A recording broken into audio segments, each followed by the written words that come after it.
Yes online student एक बार voice confirm करो आप लोग, बातें करो और क्या। और चलो होमवर्क समझा, कुछ होमवर्क। यस, एक बार वॉइस कंफर्म करना ना ऑनलाइन स्टूडेंट्स।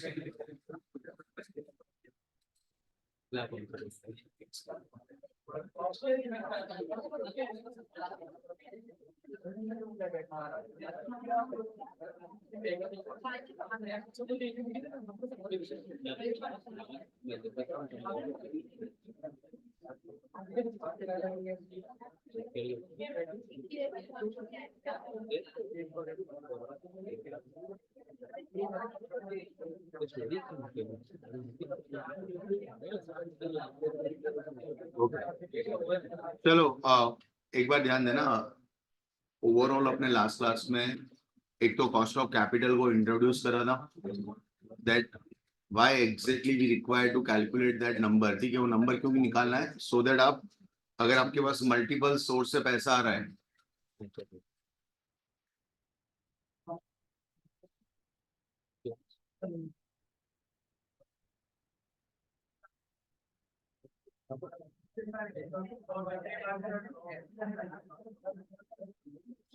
चलो अब है ना इंटरनल डिस्कशन नहीं करना, यहाँ पे आ जाओ आप लोग, क्लियर है।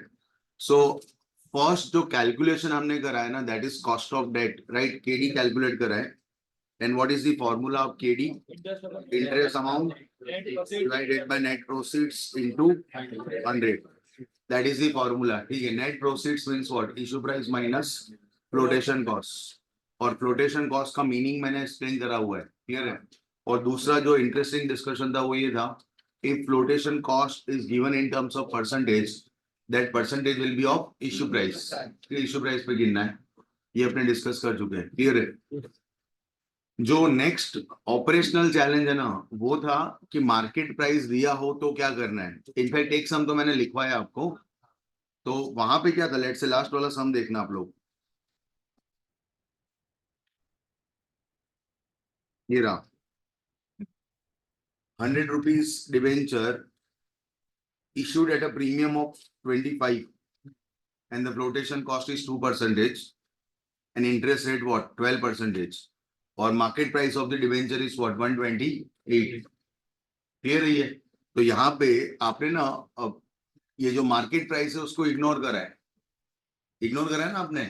ओके, फिर मैंने ना तो अपने थोड़ा डाइवर्ट होके ये डिस्कस करा जहाँ पे आप बैग पैक कर रहे थे कि है ना मार्केट प्राइस कैसे क्वांटिफाई होता है डिबेंचर का। The only driving factor is what? Interest rate. हाँ, अगर आप बहुत डिटेल में जाओ तो inflation will drive interest rate and interest rate will drive the value of debentures, और value of any debt instrument उसको ड्राइव करने के लिए एक ही फैक्टर काम करेगा, that is what? Interest rate. उसके अलावा कोई और फैक्टर्स आपको समझ आया एटलीस्ट ऐसा कुछ नहीं है, ठीक है एक दो फैक्टर और, बट मेजर जो कंट्रीब्यूशन है ना वो इंटरेस्ट रेट से ही आएगा, क्लियर है ये। एक है ना अपने ये मार्केट प्राइस क्या क्या सिग्निफिकेंस है ना उसको समझना चाह रहे हैं अभी, तो एक सम लिखो नेक्स्ट, चलो।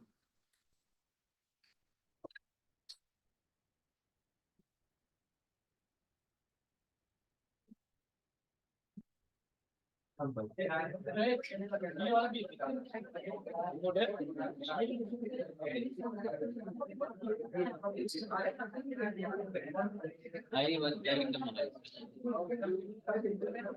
को बोल रहे लोग, तेरे को ही बोला है इसने। वापस वो टेम्परेचर चेंज के लिए मांग रहे हैं।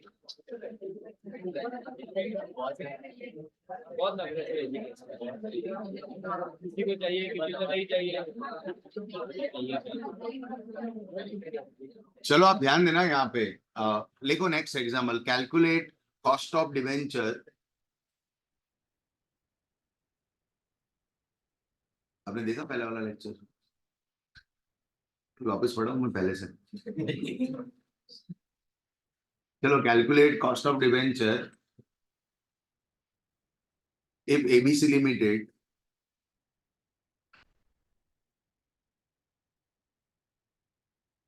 issue debenture of rupees 100 each.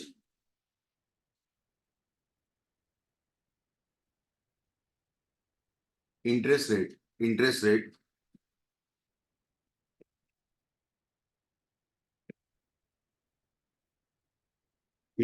12%.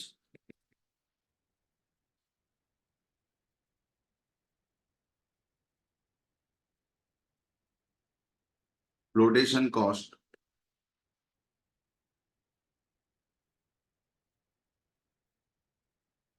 3%. Flotation cost 3%. And market price of debenture 125 rupees. Okay, चलो ध्यान देना। सो अपने केडी निकाल रहे, KD equal to what? Interest amount. एक बार आप लिखना नहीं, ध्यान दो, upon net proceeds into 100। Okay, interest amount कितना? 12 रुपीज। कोई डाउट नहीं है, it is always calculated on face value. Okay, net proceed का मतलब होता है issue price minus flotation cost, ऐसा ही ना? So what is your issue price?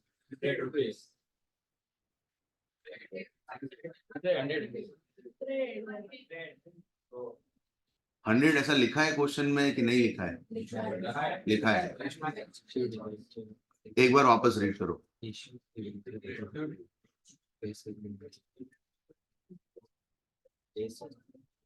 लिखा है ना क्लियर कर कि नहीं लिखा है? कितने लोगों को लगता है कि लिखा है? 100 रुपीज इश्यू करा, ऐसा लिखा हुआ है? तो आपको एक बार वापस रीड करना चाहिए। आप रीड करो ना, क्या बोला मैंने? अपने इतने सारे सम हमने लिखे, तो वहां पे क्या लिखा होता था? ABC Limited issue 100 rupees share, 100 rupees debenture at premium of 20% or at premium of 25 or at 120, मतलब एक अमाउंट दिया होता था। यहाँ पे ये बोला है कि 100 रुपए वाला डिबेंचर इश्यू हुआ है, issue price is not given. आप लैंग्वेज रीड करो, आपको मिस्टेक हो रहा है। हाँ दिया इश्यू प्राइस, आयो समझ में आ रहा है? ये प्रीवियस जो सम था ना, अभी जो आपने लास्ट लेक्चर में करा था, वहां पे एकदम क्लियर कट इश्यू प्राइस दिया था। अब देखो, रीड करो प्रीवियस सम, जस्ट आपने जो लिखा हो, issue debenture of rupees 100 each eight premium of, तो ये तो क्लियर कट स्टोरी है ना, that issue price is what? 125। और वैसा स्टोरी इस वाले सम में नहीं है। आई होप ये कनेक्ट हो पा रहा है कि जेन्युइनली नहीं है। आपको इश्यू और 100 रुपीज डिबेंचर, तो वो 100 वाला फील आ रहा है, वो गलत आ रहा है। Issue price is not given, but आपको क्वेश्चन में तो चाहिए इश्यू प्राइस, तो क्या माने?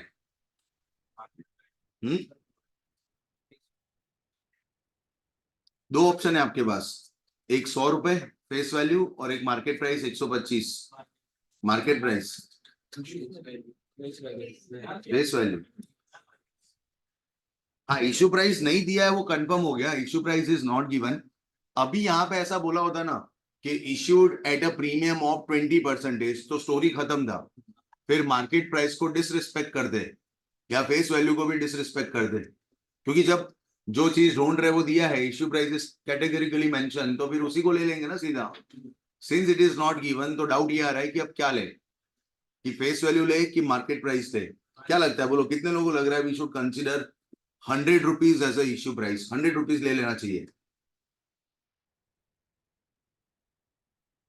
क्यों लग रहा है अभी लास्ट में तेरे को?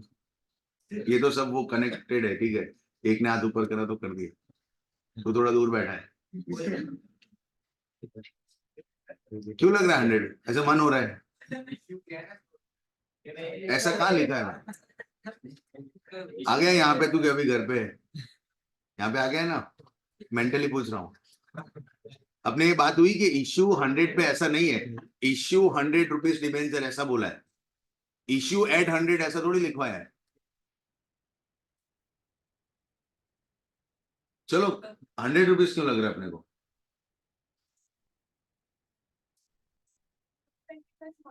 मार्केट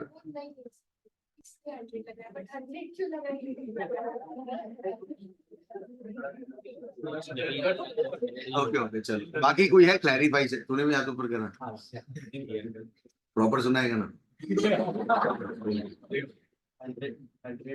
मतलब कि प्रीमियम ही एट पार इश्यू हो सकता है, मैं मना नहीं कर रहा हूँ, you can issue at par, but यहाँ पे फाइट है 125 वर्सेस 100 का। कितने लोगों को 125 लग रहा है? वो पूछूंगा उस डर से हाथ ऊपर नहीं हो रहा है। चलो ऐसे नहीं पूछ रहा हूँ, बताओ चलो कितने लोगों को लग रहा है 125? तू अकेला है भैया, अभी बताना पड़ेगा। चलो ध्यान दो, एक बार ध्यान दो, इसका करेक्ट आंसर इज 125, ठीक है? क्यों है, एक बार सुनो ध्यान से। आप है ना, मान लो अपने अपने ना एफपीओ लेके आते, फर्दर पब्लिक ऑफर, आपको इक्विटी शेयर्स की बात करेंगे ना तो ज्यादा कनेक्ट होगा, क्लियर है?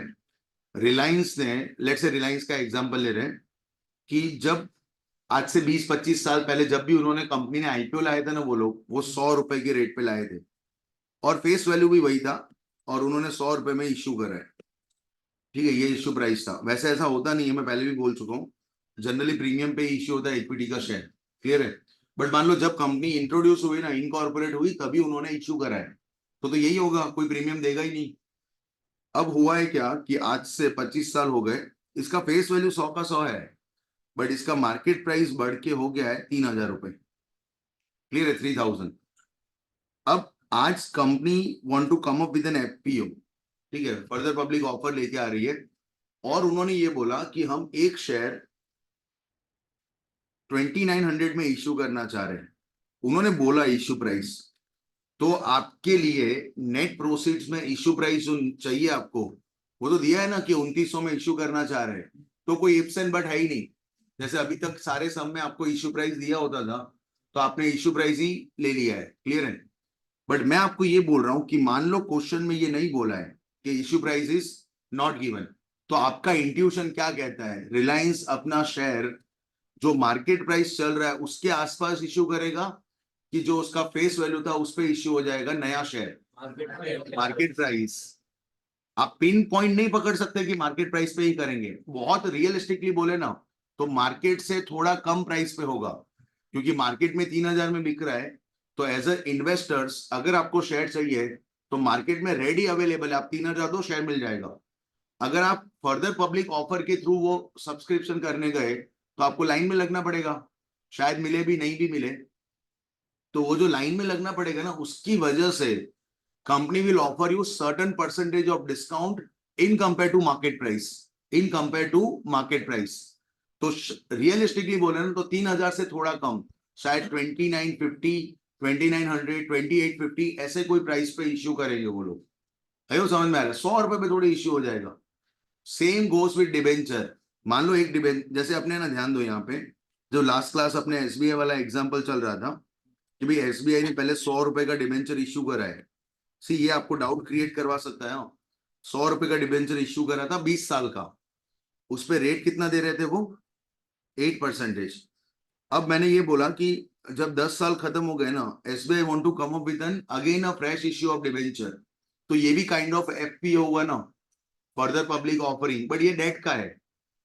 अब है ना, प्रॉब्लम क्या है कि नया वाला डिबेंचर भी वो लोग कितने में इश्यू कर रहे हैं? 100 में। तो आपको ये डाउट होगा, सर पहला वाला जो डिबेंचर है उसका मार्केट प्राइस तो 100 नहीं होगा, ज्यादा होगा ना?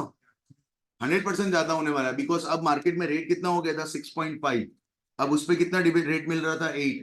तो आपने यही तो प्रूव करा था कि क्योंकि वो 8% आपको एक्स्ट्रा मिल रहा है, तो मिस्टर एक्स जो है who is holding a debenture of 20 year, 20 साल वाला डिबेंचर जो होल्ड कर रहा है, वो अपना मार्केट प्राइस 100 से ज्यादा बताएगा। क्लियर है? मान लो वो बता रहा है 110 रुपए। कितना बता रहा है? 110। और क्यों 110 बता रहा है? बिकॉज उसको 1.5 रुपीज अगले 10 साल तक एक्स्ट्रा मिलने वाला है। 15 रुपए, 1.5 इंटू 10। बट 15 ऐड नहीं हो सकता है, बिकॉज 1.5 रुपया तो अगले 10 साल में मिलेगा ना। तो उसका पीवी करा, तो आपने बोला कि 110 रुपए है। क्लियर है? अब ये सारे डॉट्स अगर कोई कनेक्ट करेगा ना, किसी को ऐसा लगेगा कि सर एसबीआई को अभी डिबेंचर 110 में इश्यू करना था, 100 में क्यों कर रहे हैं? मैं बोल रहा हूँ इसलिए कर रहे हैं बिकॉज पहला वाला डिबेंचर और ये डिबेंचर सेम नहीं है। ठीक है? अभी अपने 6.5 दे रहे हैं, पहले कितना दे रहे थे? 8। अगर मार्केट में अभी 6.5 चल रहा है ये कैटेगरी ऑफ डिबेंचर के लिए, और एसबीआई को ऐसा फोर्स किया जाए कि आप 8% वाला डिबेंचर ही लाओ, तो एसबीआई ला सकती है 8% वाला डिबेंचर। बट वो क्या मांगेगी कि 110 रुपए दो हमको, हम आपको 1.5 रुपए जो एक्स्ट्रा देने वाले, बिकॉज आज मार्केट में रेट क्या चल रहा है? 6.5। क्लियर है? और हम आपको 8 दे रहे हैं, 8% एक्स्ट्रा दे रहे हैं ना, तो आपको इंटरेस्ट ज्यादा मिल रहा है। दैट इज द रीजन कि हमारा जो डिबेंचर है वो प्रीमियम पे बिकेगा, 110 पे बेचेंगे हम लोग। ठीक है? आपको क्या लग रहा है? दे देगी एसबीआई 8% वाला डिबेंचर 100 रुपए में? जब 6.5 में काम हो सकता है तो 8 क्यों देना है? 8 दे सकते हैं, बट अगर आप 110 रुपए दो तो है वो, समझ में आ रहा है? खैर अपने डाइवर्ट हो रहे हैं थोड़ा, मैं वापस से अपने क्वेश्चन पे आता हूँ। सी क्वेश्चन क्या है, देखो एकदम लॉजिकल है, कोई ऐसे अपने सुपरफिशियल स्टेटमेंट नहीं बोल रहे हैं। जब आप नेट प्रोसीड्स को क्वांटिफाई करते हो तो आपको चाहिए इश्यू प्राइस फिर माइनस फ्लोटेशन कॉस्ट। तो इश्यू प्राइस जब आप क्वांटिफाई कर रहे हो ना, and specifically issue price is given, जैसे 100 रुपए फेस वैल्यू है, मार्केट प्राइस 130 है, और उसने आके बोला कि हमको 105 में इश्यू करना है, क्वेश्चन में बोला है, तो सब कुछ डिस्कशन क्लोज है, आपको 105 रुपए इश्यू प्राइस ले लेना है। If it is clear cut mention in question. मान लो नहीं दिया है, issue price clear cut mention नहीं है, तो second priority will be given to market price. क्यों market price? Because generally market price के आसपास इश्यू होगा, फेस वैल्यू पे इश्यू नहीं होने वाला है, मार्केट प्राइस के आसपास होगा। क्लियर है? पर बहुत क्लियर बोलूं तो मार्केट प्राइस से थोड़ा डिस्काउंट दिया जाएगा, सो दैट लोग वो लाइन लगाए। ठीक है? वरना तो जिसको आप मार्केट प्राइस पे इश्यू करोगे तो लोगों को मिल जाएगा मार्केट से, वो आपके वहां सब्सक्राइब करने क्यों आए? क्लियर है? थर्ड प्रायोरिटी, मान लो issue price is not given, market price is not given, then you can consider that कि इश्यू किस पे हुआ होगा? फेस वैल्यू पे। समझ में आ रहा है? Yes. और एकदम क्लियर है, कोई कंफ्यूजिंग स्टेटमेंट नहीं है, एकदम क्लियर है कि क्यों मार्केट प्राइस को रिस्पेक्ट दिया आपने। ओके, सो यहाँ पे मार्केट प्राइस 125 है, तो वही आपका इश्यू प्राइस हो जाएगा। और फ्लोटेशन कॉस्ट कितना था? 3%. हाँ, ये जो नंबर आप इश्यू प्राइस का रखते हो ना, उस पे 3% काउंट करना है। आपने इश्यू प्राइस, सी आपने ना 125 को इश्यू प्राइस मान लिया है कि यही अपना क्या है? Issue price. सो 125 का 3%, 3 पॉइंट, वो माइनस हो रहा है, राइट? ओके, तो 12 divided by 121.25 into 100, 9.89%। That is the correct answer. लिख दो चलो आप।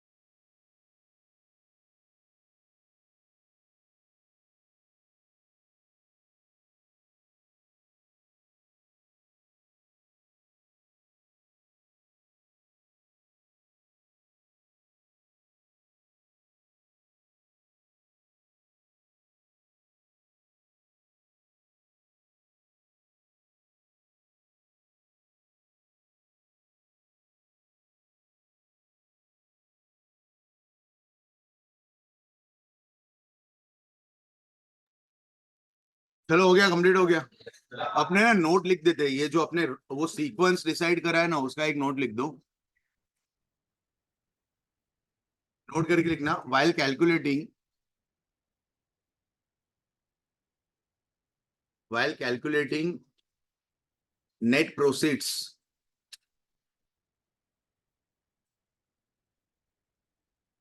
ये इश्यू प्राइस काम कब आता है? जब आप नेट प्रोसीड्स कैलकुलेट कर रहे हो.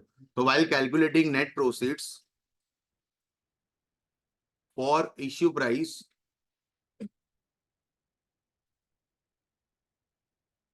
following sequence for issue price, following sequence need to be followed.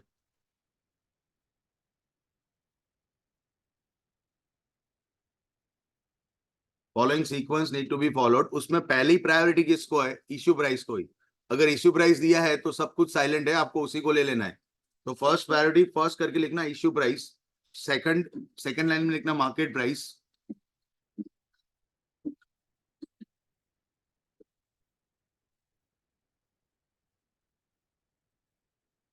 And third आपका क्या आएगा? Face value. Issue price, market price and third is face value.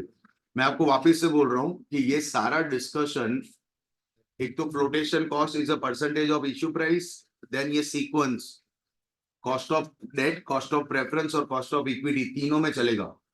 ठीक है, ऐसा नहीं कि वो चेंज होता रहेगा. और मैंने पहले बोला ये सब डिस्कशन रिपीटेड नहीं है, अपने वापस नहीं करने वाले. ठीक है, जब भी कॉस्ट ऑफ प्रेफरेंस पढ़ेंगे वो स्ट्रेट अवे कंप्लीट हो जाएगा. क्लियर है? चलो अब ना एक लास्ट डिस्कशन है, उसके बाद अपने एक प्रॉपर फॉर्मूला ऑफ केडी लिख सकते हैं. ठीक है, मैंने पहले बोला it is not an accurate formula. Comfortable है ये? चलो आप ध्यान देना आप यहाँ पे.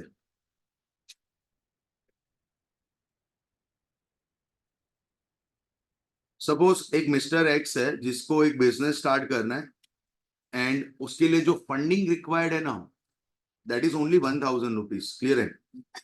मतलब अगेन डेटा बहुत बेसिक लेना है, इस वजह से आप मन पे नहीं ले लेना 1000 को.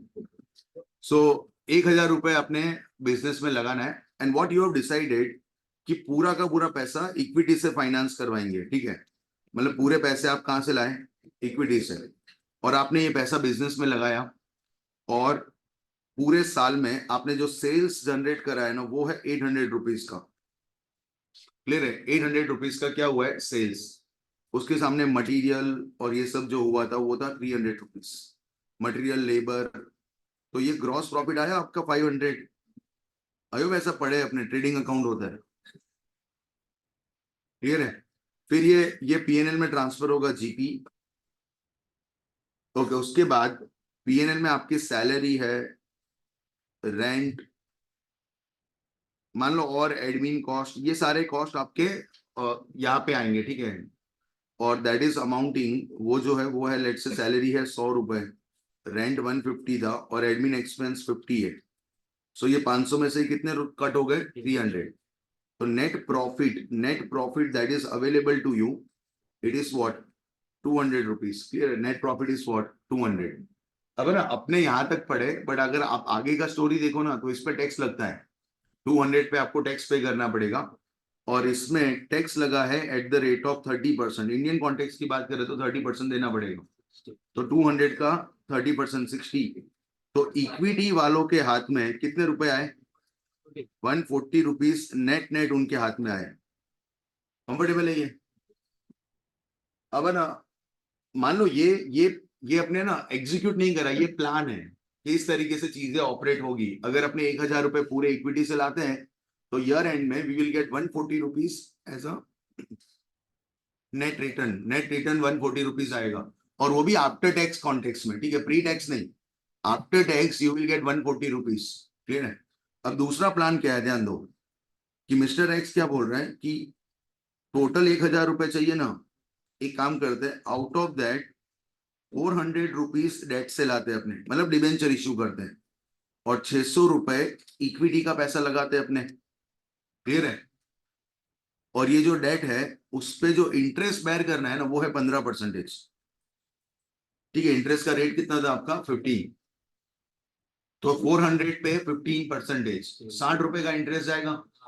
ठीक है, अगर कोई मेरे को पूछे ना अभी कि लेट्स कैलकुलेट केडी, तो नेट प्रोसीड का झमेला नहीं है. 400 रुपए का डिबेंचर है, 400 में इश्यू करा है. तो अगर आपको केडी निकालना है, जितना आपको समझ में आता है, तो आप कैसे निकालोगे? Interest amount divided by what? Net proceeds into 100। तो 400 का 15% कितना आएगा? 60। हाँ, अगर वो 400 में फ्लोटेशन कॉस्ट वो सब होता तो माइनस कर दे, नहीं है तो अपने ये मानो कि इसी प्राइस पे इश्यू करा है, तो डिवाइडेड बाय 400 इंटू 100, तो आंसर कितना आ रहा है? 15%। मतलब हमको क्या लग रहा है, अभी हमको क्या लग रहा है कि 400 रुपए हमने रेस करे, उसके सामने 60 रुपए का हम कॉस्ट बेयर कर रहे हैं। कंफर्टेबल है ना ये? ओके, अब आगे देखना यहाँ पे।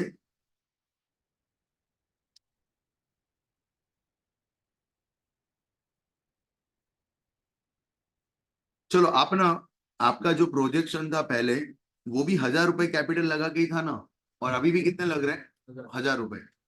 क्या लगता है अपने ये कैपिटल का जो स्ट्रक्चर चेंज करा, पहले 100% इक्विटी था, अब 40% डेट है और 60% इक्विटी है, उससे सेल्स चेंज होगा कि सेल्स सेम रहेगा?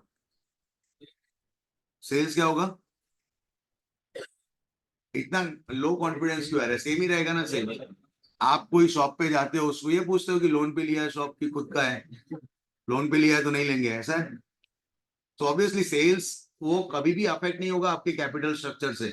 यहाँ एडमिशन लेने टाइम पूछा था कि ये प्रीमाइसिस लोन पे है कि नहीं, नहीं पूछा है ना? तो वो अनअफेक्टेड है, ठीक है? Sales is always unaffected in consideration of what? Capital structure. Clear है?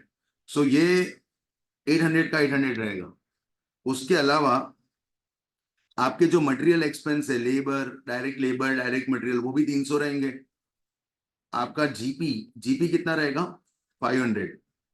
ये आपका ट्रेडिंग अकाउंट क्लोज हो गया। अब पीएनएल में आ जाते हैं। पीएनएल में जीपी कैरी फॉरवर्ड होगा कितना? 500। ओके, आपकी सैलरी, मतलब वो जो एम्प्लॉय है उसकी सैलरी तो सेम रहेगी।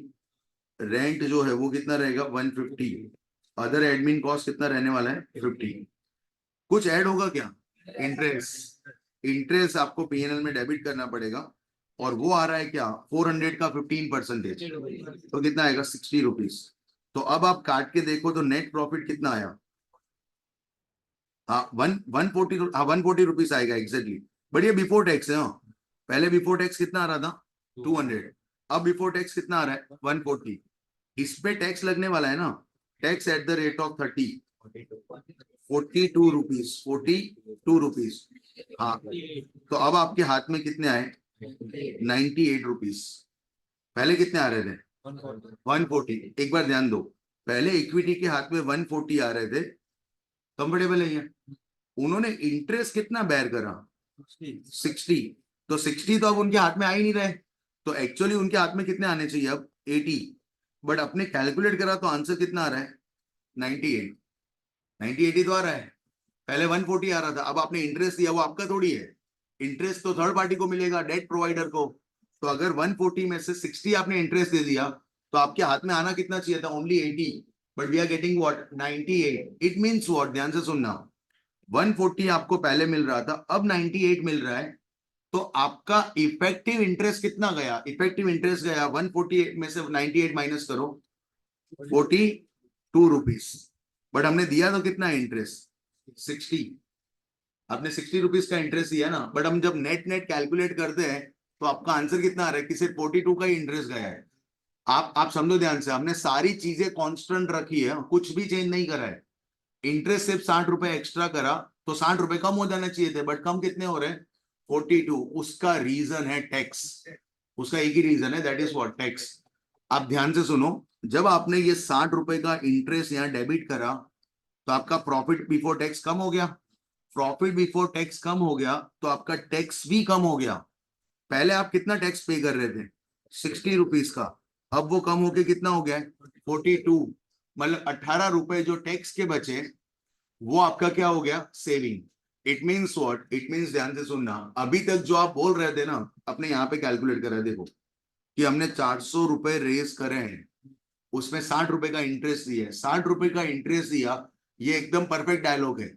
बट मैं बोल रहा हूँ उसके साथ आपको टैक्स सेविंग मिला है। जब वो अमाउंट आपने जाके पीएनएल में डेबिट करा, जिसने आपके प्रॉफिट को कम करा, और प्रॉफिट को कम करा तो टैक्स भी कम गया।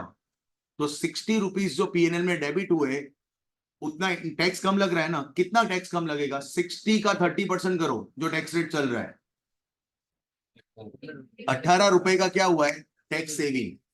₹18 का क्या हो रहा है टैक्स सेविंग, और टैक्स सेविंग होगा ना, आप इंटरेस्ट दे रहे हो यहाँ से, तो इंटरेस्ट ₹60 वो रिसिपिएंट के हाथ में जाएगा, डिबेंचर के हाथ में, बट क्या जेन्युइनली ₹60 आपका खर्चा है? तो आंसर इज नो। ₹60 पीएनएल में डेबिट करने मिलेंगे, और डेबिट करते ही अपना टैक्स क्या हो जाएगा, कम हो जाएगा। अगर आप डेबिट नहीं करते तो टैक्स ज्यादा लगता, गवर्नमेंट को ज्यादा देना पड़ता। आप डेबिट कर रहे हैं ना, तो गवर्नमेंट को कम देना पड़ेगा।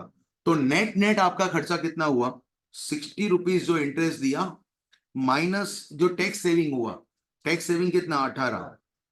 तो अगर आप कॉस्ट ऑफ डेट निकालो ना, कॉस्ट ऑफ डेट, तो उसका आंसर क्या है, ध्यान दो, 60 माइनस 18, 42 डिवाइडेड बाय 400 इंटू 100। 400 इसलिए क्योंकि वो नेट प्रोसीड वाला कैलकुलेशन नहीं करा आपने, 10%. 10.5%।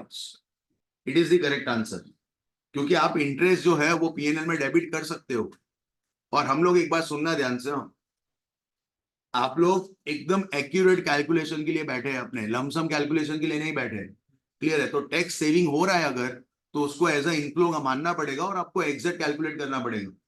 क्लियर है ये? So what is the final formula of cost of debt? एकदम ध्यान से सुनना, केडी का फॉर्मूला क्या है, ध्यान दो।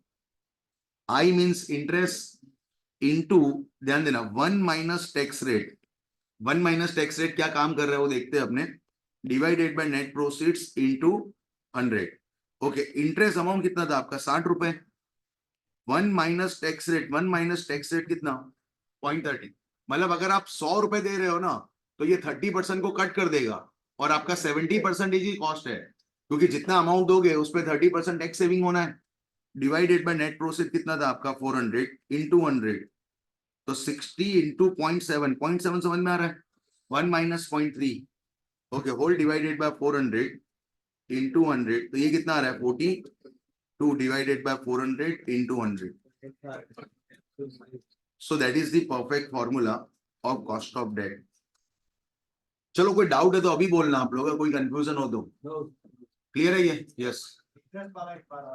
इंटरेस्ट, हाँ, टैक्स माइनस क्यों करा वो, कि ये अभी जो अभी लिखा है वो, हाँ, सी आपको वो समझ में आ रहा है, ₹60 अपना इंटरेस्ट है, उसमें से ₹18 आपका टैक्स सेविंग है। उसको मैं अपने वो ईसॉप में नहीं कर रहे थे कि आपको अगर कोई चीज को 3% कम करना है तो 0.97 से मल्टीप्लाई करो, तो यहाँ पे मुझे 30% से कम करना है। क्यों 30%? कि जो भी अपने इंटरेस्ट दे रहे हैं उस पर 30% तो टैक्स सेविंग मिलेगा। 30% घर से नहीं लाए, वो समझ में आया ना, वो टैक्स रेट दिया था। अगर टैक्स रेट 40 दिया होता तो अपने 40% कम करना चाहते थे, तो 40% कम कैसे होगा, 1 माइनस टैक्स रेट। तो 1 माइनस टैक्स रेट अगर 40 होता तो 0.4 करते, और फैक्टर क्या आता, 0.6। आई होप समझ में आ रहा है। किसी को ऑड लग रहा हो ना, तो आप सिंपल करो, आप है ना, टैक्स सेविंग हो रहा है कि नहीं हो रहा है वो समझ में आ रहा है, कि आप उसको पीएनएल में डेबिट करने से आपको टैक्स बेनिफिट मिल रहा है, that is as good as inflow for you. So मैंने ₹60 दिए, एक बार ध्यान देना आप लोगों, ₹60 का खर्चा हुआ है। अब उसमें से जनरली टैक्स आपका एक्सपेंस होता है, बट ये उल्टा हो गया गेन, ये एक्सपेंस है, इस वजह से टैक्स बच रहा है, तो हम लोग माइनस नहीं करेंगे, टैक्स सेविंग करेंगे ना। जैसे ये नंबर को साइड करो, चलो ये नंबर अपने साइड कर देते हैं। आपने ₹50 का इंटरेस्ट दिया, कितना इंटरेस्ट दिया, ₹50। सो ये आउटफ्लो है कि इनफ्लो, आउटफ्लो है। और आपने जो फंड रेस करा है ना, ये ₹50 के सामने वो ₹300 है, नेट प्रोसीड इज 300। तो अभी तक हम लोग क्या कर रहे थे कि ₹50 का interest is my numerator, divided by 300 is a net proceeds into 100, that was your KD. Clear है? कितना आ रहा है, करो तो ये 6 पॉइंट, ओके, 16.67 ये निकाल रहे थे। अब मैं आपको ये एक्सप्लेन करने का ट्राई कर रहा हूं कि ये 50 आपने इंटरेस्ट भले दिया है, बट इसको उठा के आप पीएनएल में डेबिट करोगे, पीएनएल में डेबिट करने से आपका नेट प्रॉफिट कम हो जाएगा, और नेट प्रॉफिट कम हुआ तो टैक्स सेविंग करके एक टर्म आएगा, टैक्स सेव होगा। कितना टैक्स सेव होगा, जितना टैक्स रेट चल रहा है उतना ये ₹50 पे टैक्स सेविंग होगा। जैसे अभी आपने ₹60 दिया था, तो 30% चल रहा था, तो ₹60 का 30%, ₹18 बच गया। अब मैं बोल रहा हूं कि 40% टैक्स रेट चल रहा है, तो ये पीएनएल में डेबिट करने से 50 का 40% कितना होता है, 20, उतना टैक्स सेविंग होगा।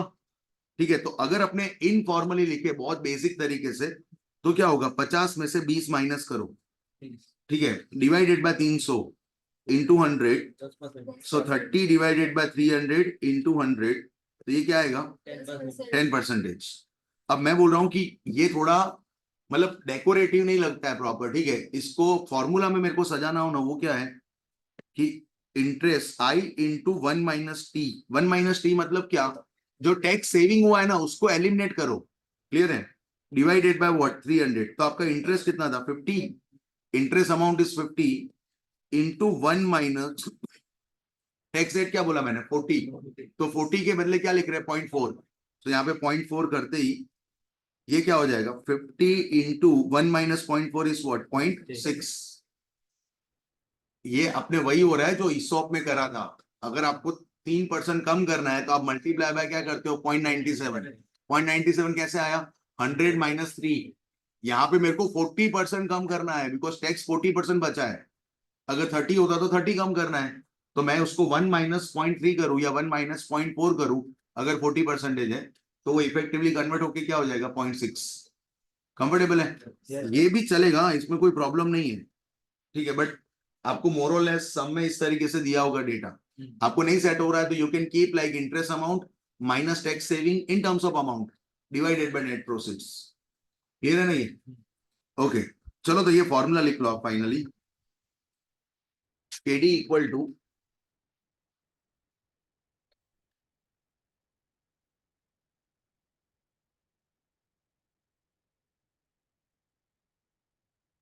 KD equal to interest into 1 - T upon NP into 100।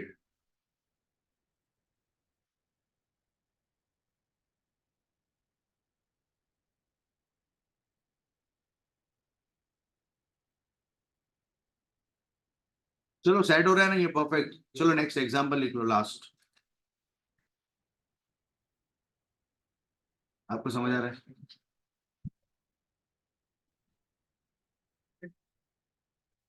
क्यों नहीं आ जाओ उसमें,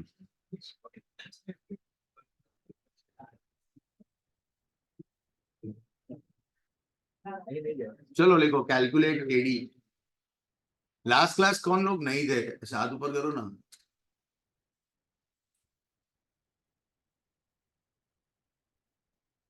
तो आप दिया वो लेक्चर देख लिया,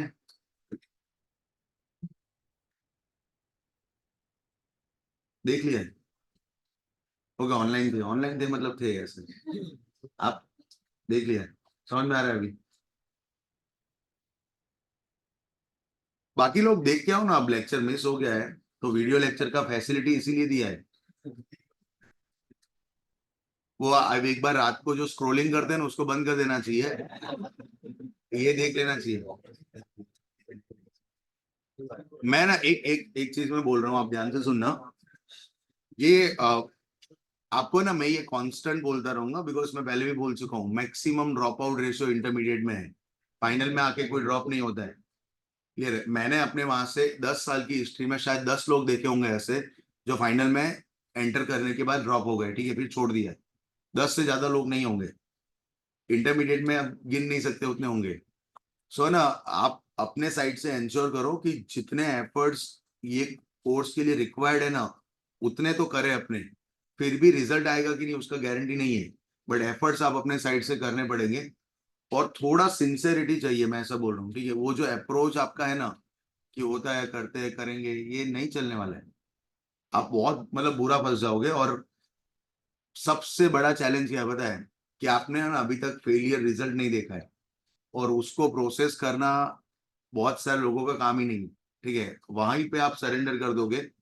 और जब लाइफ में रिपीटेड बुक पढ़नी आती है ना तो वो भी चैलेंज है, ठीक है, और शायद बहुत सारे लोग नहीं कर पाएंगे, मैं ऐसा बोल रहा हूँ, और क्लियर करने का फर्स्ट जो बेस्ट अटेम्प्ट है ना वो फर्स्ट अटेम्प्ट है, ठीक है, आपको क्यों पढ़ना है, वो मजा आ रहा है पढ़ने में ये सब रिपीटेडली, तो आप सिंसेरिटी से काम करो, मैं ऐसा बोल रहा हूँ, ठीक है, अपने आप से पूछ लो कि अपने क्यों कर रहे हैं, ठीक है, अगर टाइम पास के लिए कर रहे हैं तो फिर आपको जो करना है करो, ठीक है, बाकी सीरियस अगर करियर बनाना है, मैं बोल रहा हूँ कि आप है ना वेल टू डू फैमिली से हो ना मान लो, और आपको ऐसा है कि फ्यूचर में जॉब नहीं करना है मुझे, तो भी आपको सिंसियरिटी से पढ़ना चाहिए, बिकॉज करिकुलम में वैल्यू एडिशन बहुत है, ठीक है, आपका जो सोचने का तरीका है ना वो चेंज हो सकता है at the end of CA में जर्नी, ये मैं बेट मार के कहता हूँ, ठीक है। आप जो पर्सपेक्टिव लेके चलते हैं ना अपने, वो चेंज हो जाएगा अगर आप बहुत सिंसियरिटी से पढ़ते हो। क्लियर है। और आप है ना चीजें सीखने पे फोकस करो, इंटेंसिटी से काम करो, रिजल्ट आ जाएगा, मैं ऐसा बोल रहा हूँ, ठीक है। That is an by product, वो ऑटोमेटिक आ जाएगा। बट वो जो प्रोसेस है ना, उसको कॉम्प्रोमाइज नहीं कर सकते अपने। क्लास में आना है तो आना है रेगुलर, ठीक है, और कंसिस्टेंसी से आना है। मैं ऐसा बोल रहा हूँ कि आप किसी से पूछो, भरत सर को, मैं मेरी स्टोरी बोलूँ तो मैंने एक भी दिन लेक्चर मिस नहीं करा है through out my journey of 2.5 years। Single lecture miss नहीं हुआ, सिंगल लेक्चर। मतलब आप में से है कोई कॉन्फिडेंटली कह पाए कि एक भी लेक्चर मिस नहीं होगा 2.5 साल में, या 3 साल पढ़ेंगे तो? वो तो वीडियो है आपके पास, हमारे टाइम वीडियो कहाँ था? गया तो गया, ठीक है, आप नहीं आए तो नहीं आए फिर। सो वो एक कंफर्ट है, उसका प्रॉपर यूज करो आप लोग, ठीक है। ऐसा नहीं कि उसका मिस यूज कर रहे हैं, और आपके पास है तो नहीं देख के आ रहे हो, तो मतलब एक्सट्रीम हो गया ना। और आपको पता है कि that was the first lecture of cost of capital, हम लोग उसमें जा रहे हैं, तो इट इज इतना तो एंश्योर करें कि देख के आ जाए। अभी बस में ट्रैवल करा होगा आपने, तो बैठे होंगे ना, बैठ के ही आए होंगे ना। अरे खड़े होके आए तो क्या हुआ, आप हेडफोन लगा के सुन नहीं सकते? नहीं सुन सकते, मैं ऐसा बोल रहा हूँ। ये मैं इतना डेडिकेशन रिक्वायर्ड है, हाँ। बहुत सारे लोगों को क्या है कि जो फाउंडेशन में हुआ ना वैसा हो जाएगा इंटर में। आप मेरे वर्ड्स अभी से सुन लो ध्यान से, कि जो अप्रोच से फाउंडेशन में पढ़ा ना, वो अप्रोच से इंटरमीडिएट में खो जाओगे आप। तो वो इंटेंसिटी को एक लेवल ऊपर लाना पड़ेगा। मैं आप सबको नहीं बोल रहा हूँ, बहुत सारे लोग कर भी रहे इंटेंसिटी से काम, पर मैं बोल रहा हूँ सब लोग कलेक्टिवली, किसी को भी वो अप्रोच नहीं आए, या तो फिर आप मत पढ़ो। मैं ऐसा बोल रहा हूँ, टाइम मत बिगाड़ो, सबसे इंपॉर्टेंट ईयर्स है आपकी लाइफ के। और 4-5 साल निकल गए ना, बहुत बड़ा क्वेश्चन मार्क आएगा अगर लाइफ में कुछ करा नहीं है तो। क्लियर। और है ना, बहुत अपॉर्चुनिटी सॉलिड है, अगर आप सीए में कंप्लीट कर देते हो तो सॉलिड अपॉर्चुनिटी वेट कर रहा है। बट उसके लिए आपको एक जो सिंसियर डेडिकेशन के साथ काम करना है अगले 2 या 2.5 साल, वो तो करना पड़ेगा आपको।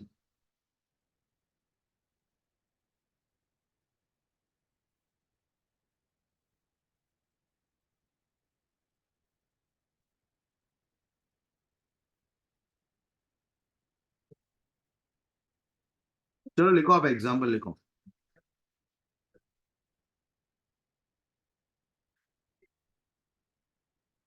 Calculate KD if ABC limited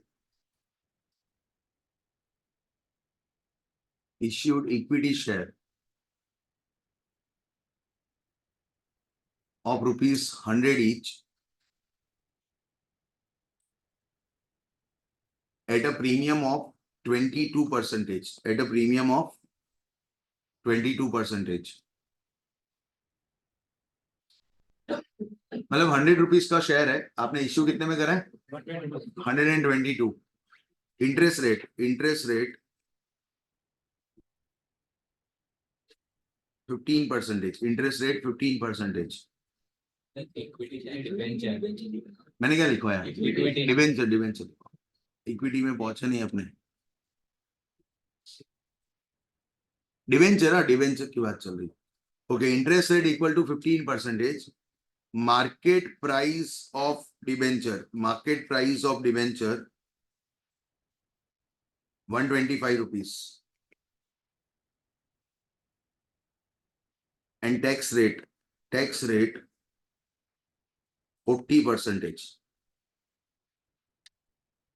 flotation cost 2 rupees. चलो आप बोलो ना, इश्यू प्राइस कितना लेंगे? 122, नॉट 25। किसको थॉट है 25? 25 बोला किसी ने? 122 ना, इश्यू प्राइस इज गिवन, तो आपको इश्यू प्राइस लेना है। अगर वो नहीं दिया होता इश्यू प्राइस, तो फिर मार्केट प्राइस पे जाते अपने। कितना है? 7 फ्लोटेशन कॉस्ट मिस हो गया जरा, देखो।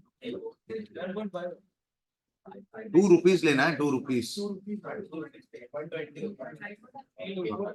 15 into 0.6. Interest amount 1 minus T upon NP into 100 ना।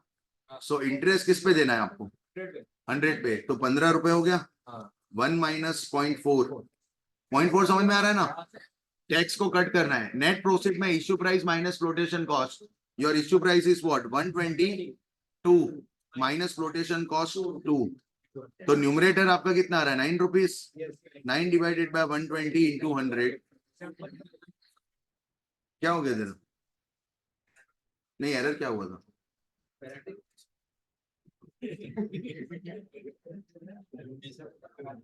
चलो आ रहा है आंसर, परफेक्ट है ये. अब आपकी सीट पे आ जाओ. चलो आप लोग.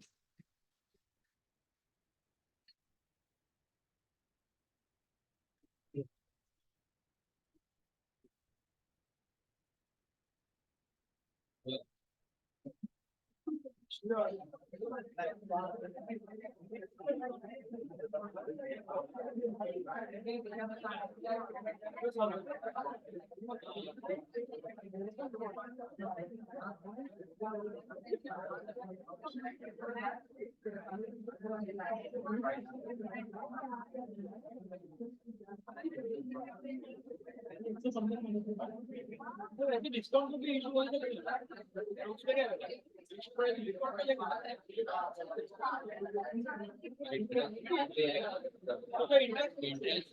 Interest always on face value. Okay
चलो आप है ना वो स्पाइरल में जो सम्स है ना वहां पे आ जाओ. नहीं है आपके पास?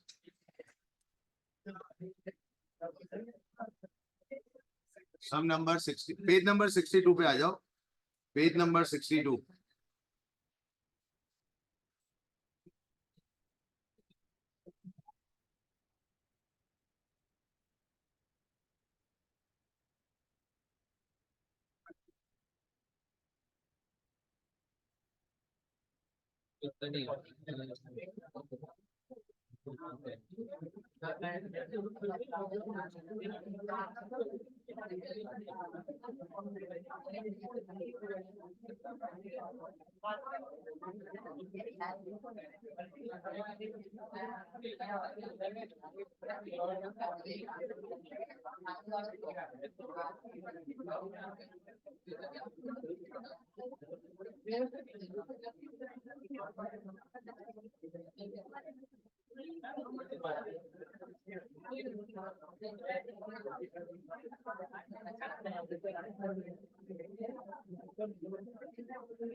चलो सम नंबर 1, पेज नंबर 62 पे सम नंबर 1 कैलकुलेट करो आप लोग.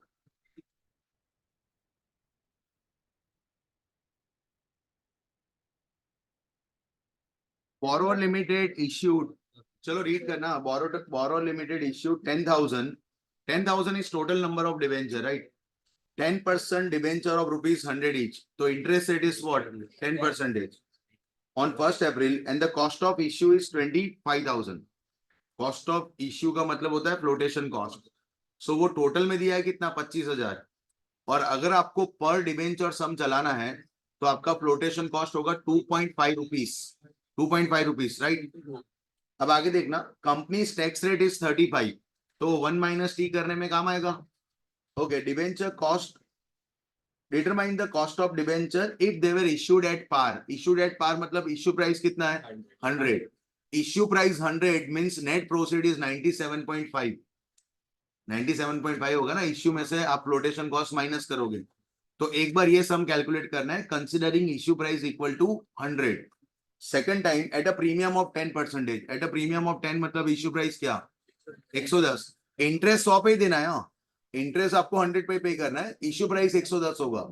इश्यू प्राइस 110, तो नेट प्रोफिट कितना होगा, 107.5. क्योंकि परसेंटेज में थोड़ी दिया है आपका फ्लोटेशन कॉस्ट, वो तो रुपी टर्म में दिया है, तो ₹2.5 आपको माइनस करने हैं. और at a discount of 10%. At a discount of 10% का मतलब क्या है कि इश्यूड एट ₹90. 90 रुपीज में आपने इश्यू करा है, तो उसमें से ₹2.5 माइनस करने, तो 87.5 will be your net proceeds. करो, चलो कैलकुलेट करो आप. 3 आंसर आएंगे. हाँ, 3 अलग अलग आंसर. हाईएस्ट आंसर किस में आएगा, नहीं नहीं, तीनों में से हाईएस्ट परसेंटेज ऑफ कॉस्ट किस में आएगी, किस में आएगी, प्रीमियम पे कि डिस्काउंट पे, डिस्काउंट पे ना. चलो, जिनका नेटवर्क नहीं आ रहा है, डिस्काउंट पे सबसे हाईएस्ट आएगा, क्योंकि देखो इंटरेस्ट तो वही देना है. डिनोमिनेटर आपका डिस्काउंट में क्या हो जाएगा, मतलब पैसे कम यूज करने हैं आपको और इंटरेस्ट सेम देना है, तो आपका डिस्काउंट में हाईएस्ट आएगा आंसर.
चलो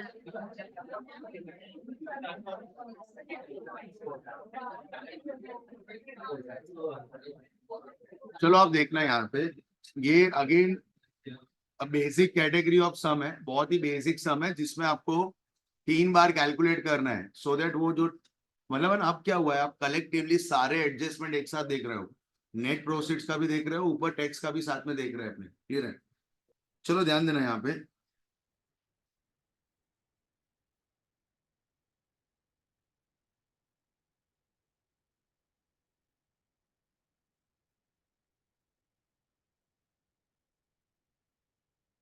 ओके पहला वाला केस क्या है, इश्यूड एट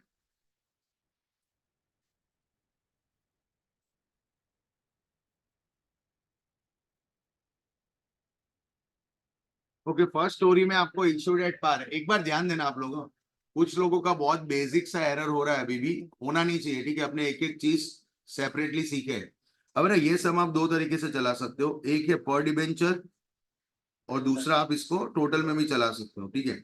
मैं ना पहली बार दोनों तरीके से करते हैं वापस से, फिर अपने जैसे कन्वीनियंट हो वैसे कर सकते हैं अपने। Second is in total, okay formula आपका वही है, K D equal to I into 1 - t/np into 100। Okay चलो चेक करना आप लोग, क्वेश्चन में आपका इश्यू प्राइस कितना है, एट पार है ना, ओके एट पार का मतलब क्या है, 100 वाला डिबेंचर 100 में इश्यू हुआ है।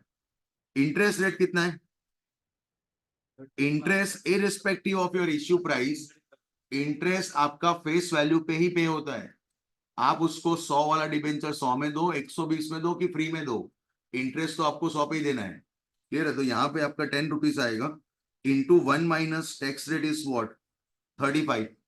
मतलब किसी को ऐसा लग रहा है सर हम सीधा 10 इंटू 0.65 कर देते हैं तो चलेगा, कोई प्रॉब्लम नहीं है, 10 इंटू 0.65 इट इज अलाउड, क्लियर है। नेट प्रोसीड में इश्यू प्राइस कितना था आपका 100 और फ्लोटेशन कॉस्ट पर डिबेंचर इज 2.5। 2.5 कैसे, 25,000 रुपए टोटल खर्चा हुआ है for issuing what 10,000 debenture, right, whole into 100। So numerator आपका हो जाएगा 10 इंटू 0.65, 10 इंटू 0.65 ना, divided by 97.5 into 100, so numerator हो जाएगा 6.5 डिवाइडेड बाय 97.5 इंटू 100, तो यार 6.67%। कंफर्टेबल है ये। चलो अगर टोटल में कोई चला रहा है तो ध्यान देना, K D equal to formula will remain same, I into 1 - t/नेट प्रोसीड्स इंटू 100। ओके चलो ध्यान देना, नेट प्रोसीड्स पे पहले फोकस कर दे। Net proceed means issue price minus flotation cost, और इश्यू कितने में करा आपने एट पार, और सिंस आप टोटल में बात कर रहे हो ना, तो कितने डिबेंचर इश्यू हुए 10,000, और एट पार मतलब 100 रुपए पे इश्यू हुए, सो 10,000 इंटू 100, वो आंसर कितना आ रहा है 10 लाख। तो आपका इश्यू प्राइस हो जाएगा 10 लाख, और फ्लोटेशन कॉस्ट टोटल में माइनस करना है, वो क्या आ रहा है 25,000। अब 2.5 थोड़ी करेंगे, टोटल में ऑपरेट हो रहा है, इंटरेस्ट तो फेस वैल्यू पे ही देना है, और टोटल फेस वैल्यू कितना है 10 लाख। आयोग समझ में आ रहा है, टोटल फेस वैल्यू कितना है 10 लाख। मेरा ऐसा सजेशन है कि सम अगर पॉसिबल हो तो पर डिबेंचर चलाना चाहिए, that is more advisable, clear है।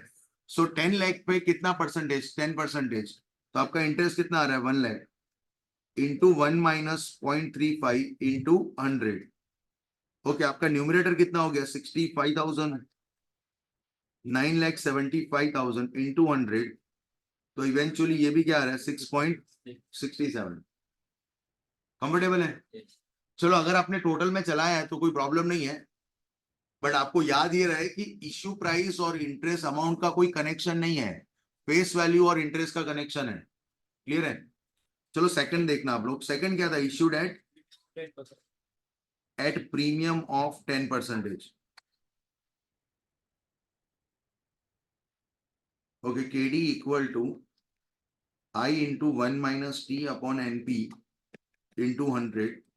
चलो इंटरेस्ट तो 10 रुपीज ही आएगा अगर पर डिबेंचर ऑपरेट करे तो, 1 - 0.35, इश्यू प्राइस कितना है 110, और flotation cost 2.5 whole into 100, so numerator 6.5 divided by 107.5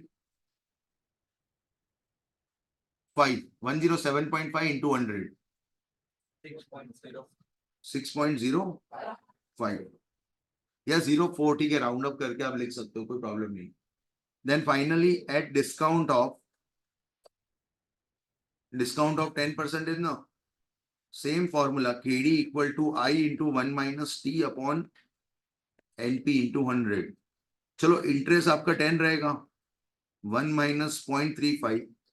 net proceed में इश्यू प्राइस कितना 90, ठीक है, 90 माइनस 2.5. आप ध्यान से देखो, आपने इश्यू कितने में करा है ना, वो मैटर ही नहीं कर रहा है. आप ऑलवेज क्या इंटरेस्ट किस पे गिन रहे हो, फेस वैल्यू पे. So numerator will be 6.5 divided by 87.5 into 100. 7.428. 42 रखो, 43 रखो, कोई फर्क नहीं पड़ता, ठीक है. डन. चलो ये आपके आंसर्स हैं. क्लियर है ये? चलो नेक्स्ट सम देखो.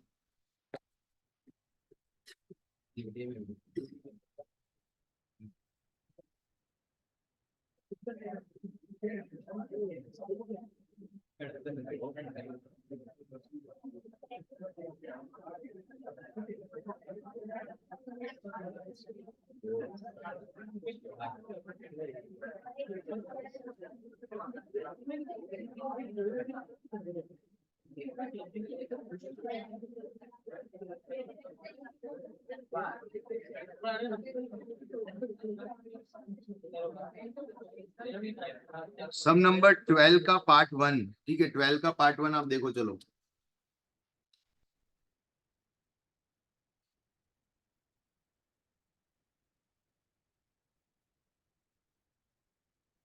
आपको करना है क्वेश्चन ये भी. Assuming the corporate tax rate is 35%, compute after tax cost of capital. See, cost of capital after tax ही होता है. हमने 1 माइनस टी नहीं करा है. सो ये ऑलवेज आफ्टर टैक्स है. एक बार ध्यान देना आप लोग, एक बार ध्यान देना. अगर अपने प्रोजेक्ट, एक बार ध्यान दो, बाद में कॉपी करना आप लोग या लिखना बाद में, यहाँ पे ध्यान दो. जब आप प्रोजेक्ट इवेल्युएट कर रहे हो और आपको ये बोला है कि आपका cost of capital let's say 12% है. क्लियर है? कॉस्ट ऑफ कैपिटल बोला है. अगर इक्विटी से लाए तो कॉस्ट ऑफ इक्विटी है, मतलब जो सोर्स से आप पैसे लाए हो ना, उस पे आपका फंडिंग कॉस्ट पड़ रहा है कितना, 12%. और आपका रिटर्न जो दिया है वो बोला है pre tax return equal to what, 15. Pre tax return कितना है आपका, 15. अब इन दोनों का फाइट करके अपने डिसीजन लेते हैं कि प्रोजेक्ट इज एक्सेप्टेबल और रिजेक्टेड.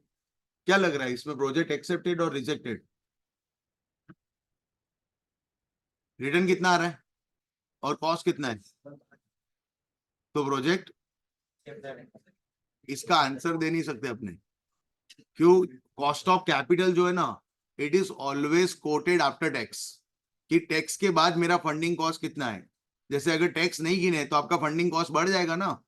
इंटरेस्ट पूरा गिन रहे हो आप, बट उसको टैक्स से बेनिफिट माइनस कर रहे हैं. तो ये दोनों नंबर का कभी भी सीधा फाइट हो ही नहीं सकता है.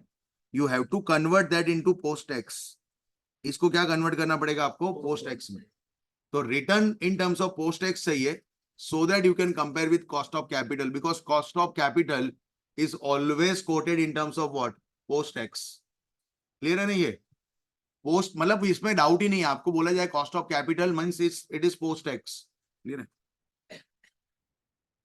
चलो रीड करो, क्वेश्चन नंबर 12 रीड करो. Assuming the corporate tax rate that is 35%, compute the after tax cost of capital in the following situation. हमको उसका पार्ट 1 करना है, सिर्फ पार्ट 2 नहीं हो पाएगा अभी, पार्ट 1 करो.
चलो आप है ना क्वेश्चन नंबर 12 रीड करो. Question number 12.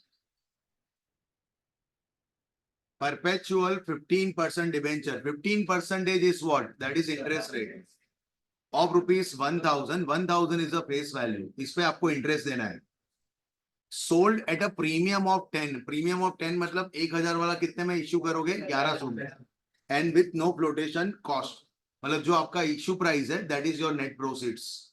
Okay, तो cost of debt. Okay, KD equal to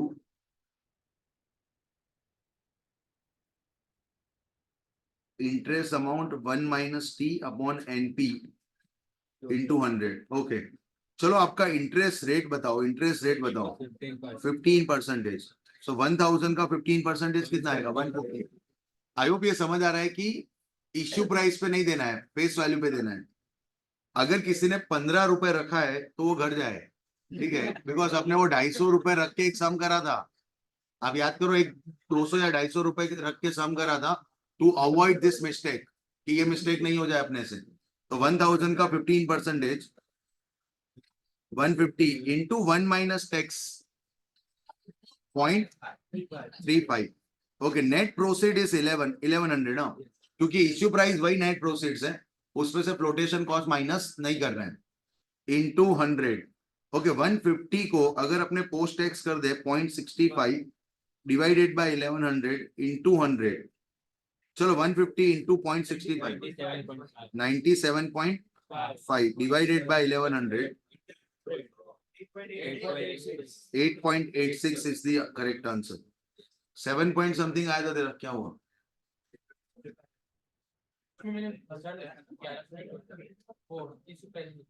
नहीं, फेस वैल्यू ले लिया. चलो, डाउट नहीं किसी को, क्लियर है ना?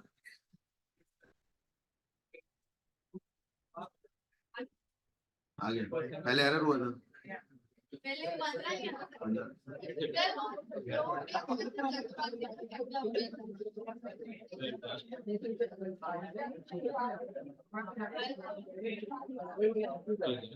क्वेश्चन नंबर 14, सम नंबर 14 पे आओ. चलो,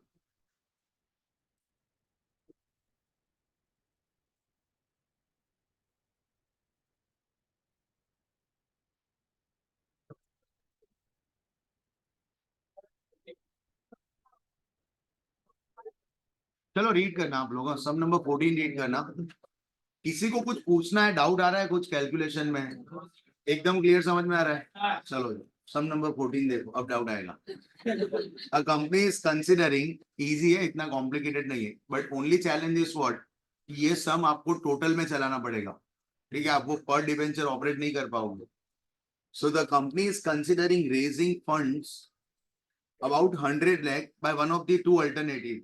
आपको 100 lakh रेज करने हैं और दो अल्टरनेटिव है. पहला क्या है? 14% term loan and 13% non convertible debenture. दो ऑप्शन है, या तो टर्म लोन ले लो या तो डिबेंचर्स ले लेते अपने. The term loan option would attract no major accidental cost. मतलब वो जो इश्यू का कॉस्ट है ना, ऐसा कोई मेजर कॉस्ट नहीं है विद टर्म लोन. ठीक है, उसके बाद आगे देखो. The debenture would issue at a discount of 2.5%. मतलब अगर 100 लाख के आप डिबेंचर इश्यू करोगे तो पैसे 97.5 ही मिलेंगे. ठीक है, 97.5 लैक्स.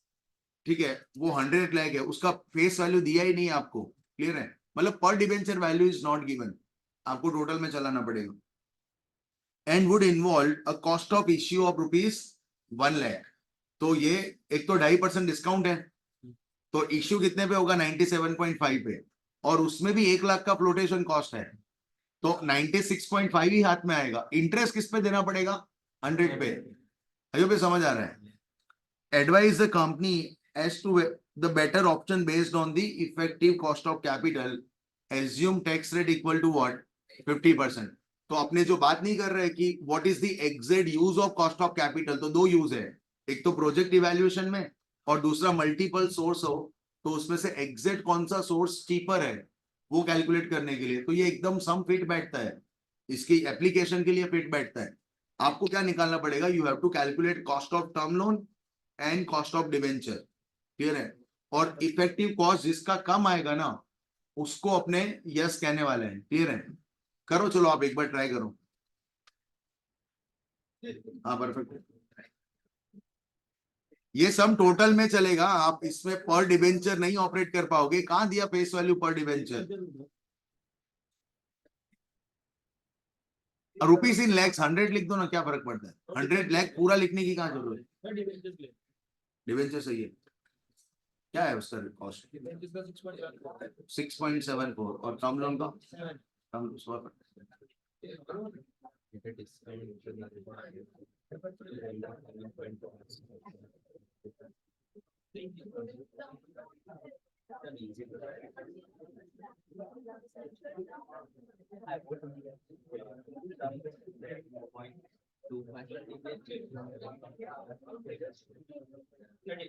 क्या है कॉस्ट? उसका 7।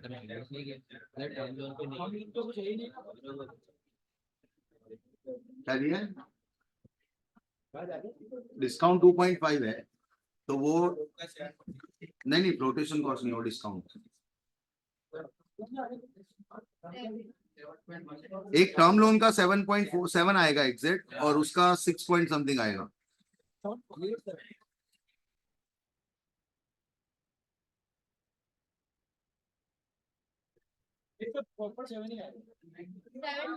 टर्म लोन का 7 आएगा एग्जैक्ट।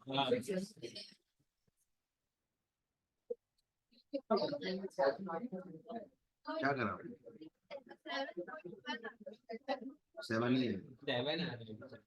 आपने वो फ्लोटे जो डिस्काउंट और फ्लोटेशन कॉस्ट है ना, that is only applicable in debenture. आप क्वेश्चन रीड करो, टर्म लोन में कुछ एप्लीकेबल नहीं है वो।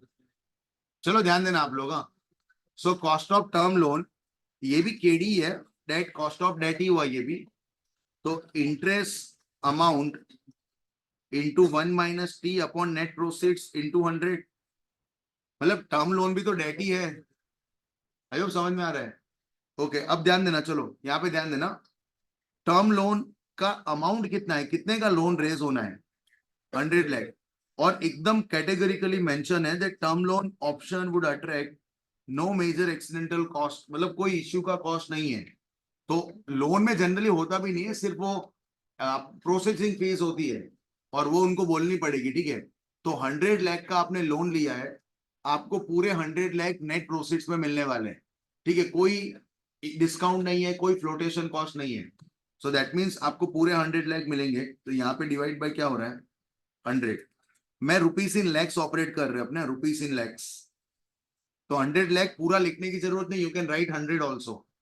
इंटरेस्ट रेट टर्म लोन में कितना चल रहा है? 14। तो 100 लाख का 14% इंटरेस्ट कितना देना होगा? 14। सी ये सब में ना, आप सुनो ध्यान से, डेटा जो क्वेश्चन बना रहे हैं ना उसको 150 लाख का लोन रखना चाहिए था।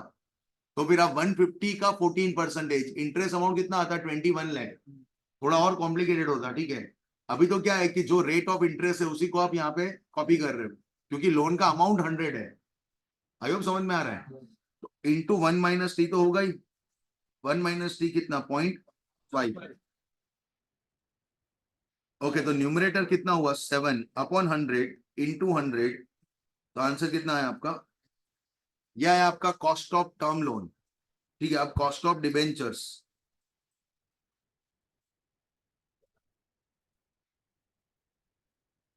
Okay cost of debenture is what? KD. Okay उसमें I into 1 minus T upon net proceeds into 100।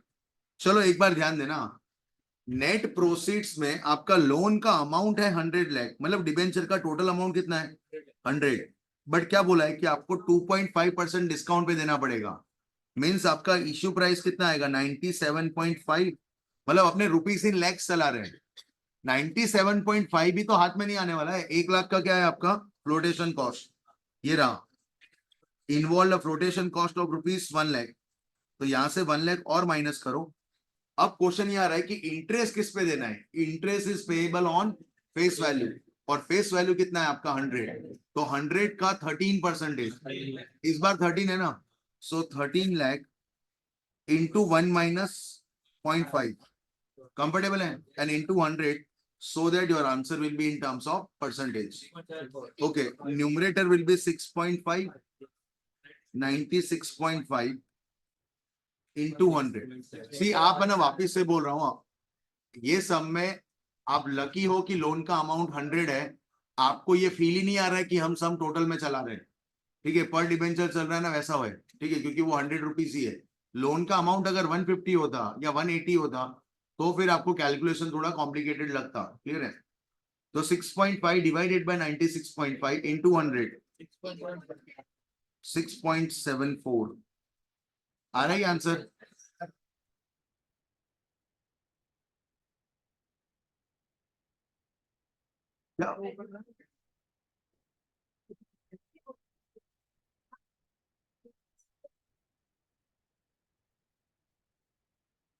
तो 97.5 का परसेंटेज अपने फ्लोटेशन कॉस्ट किस पे गिनते हैं?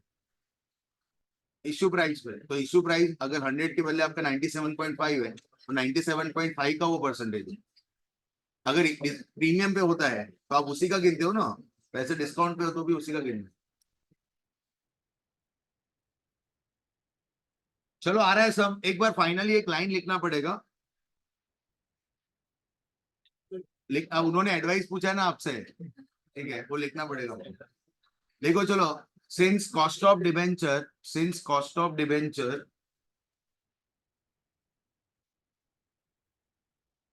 is less than cost of term loan.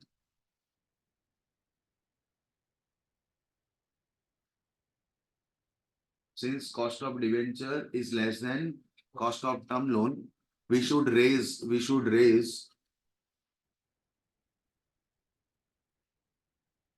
100 lakh rupees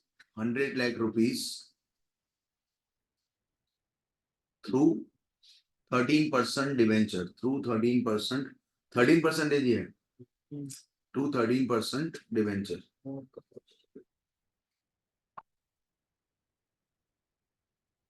सो ये दोनों को कंपेयर करके आपने जहां पे कॉस्ट कम आ रहा है ना, उसको अपने प्रेफर कर रहे हैं. कंफर्टेबल है ये?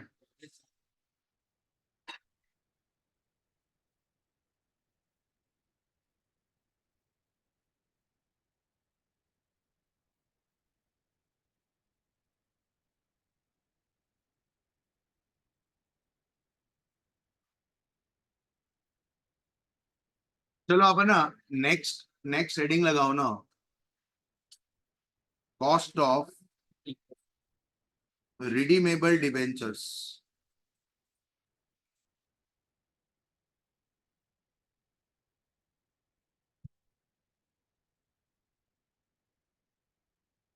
अभी अपने डेट में ही चल रहे हैं बट रिडीमेबल डिबेंचर्स आ गए.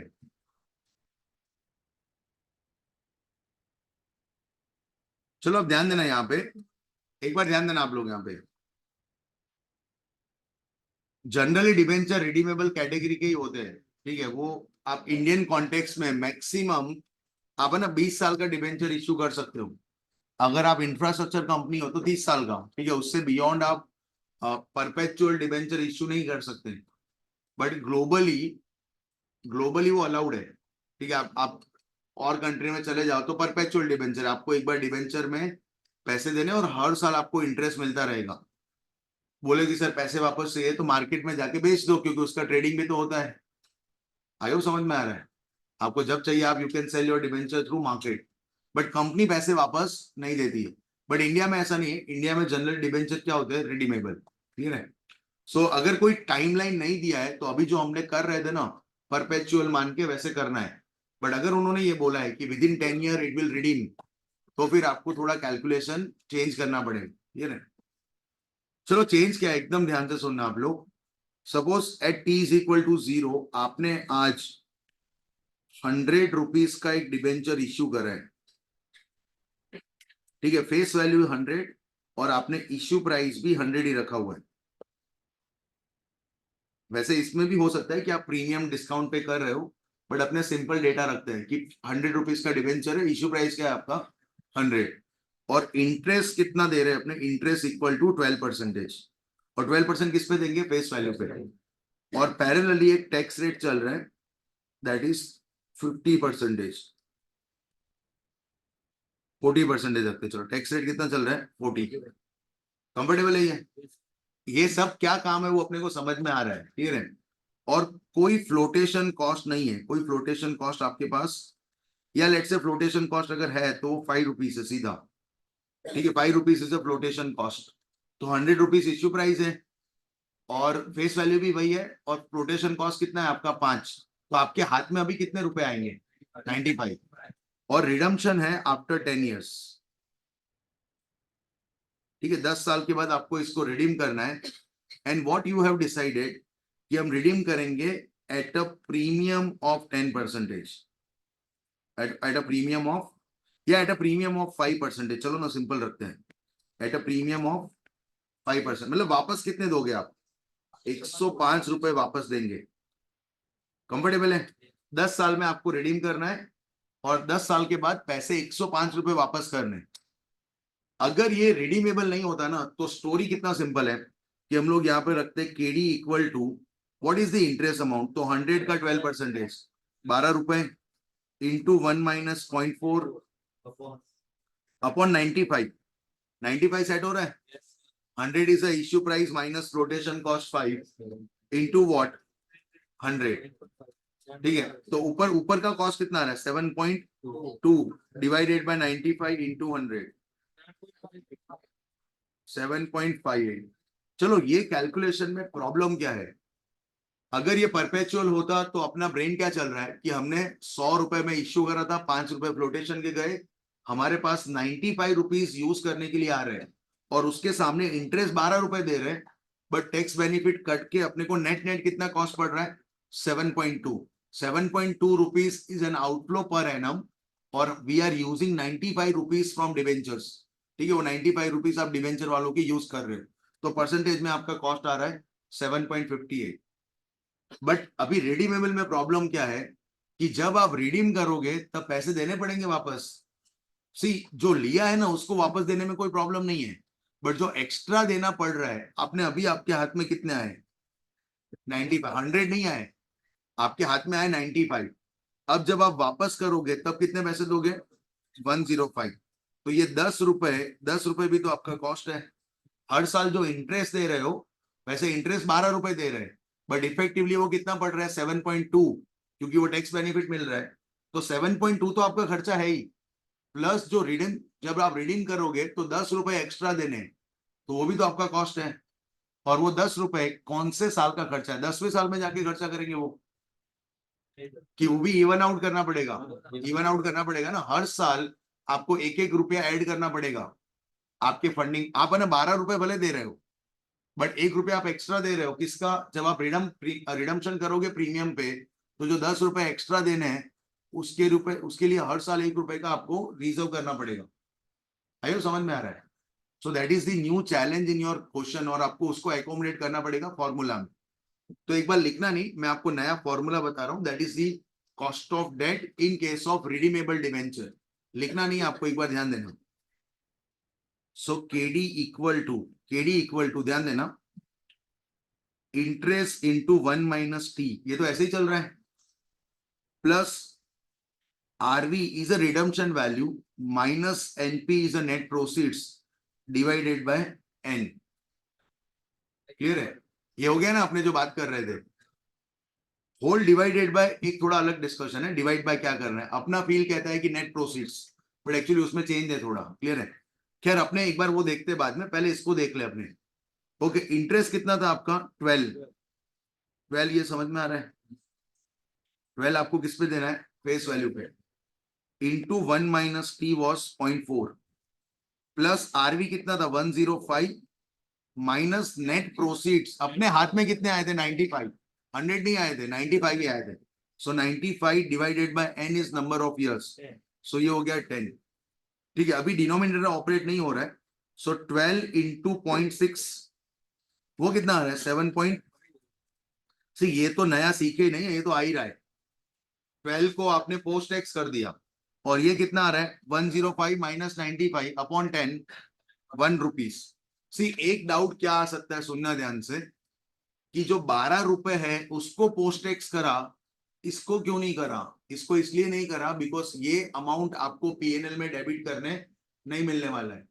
ये आप जब आप अपने डिबेंचर को रिडीम करते हैं ना एट अ प्रीमियम, तो वो आपको अपने सिक्योरिटी प्रीमियम से लाना पड़ेगा।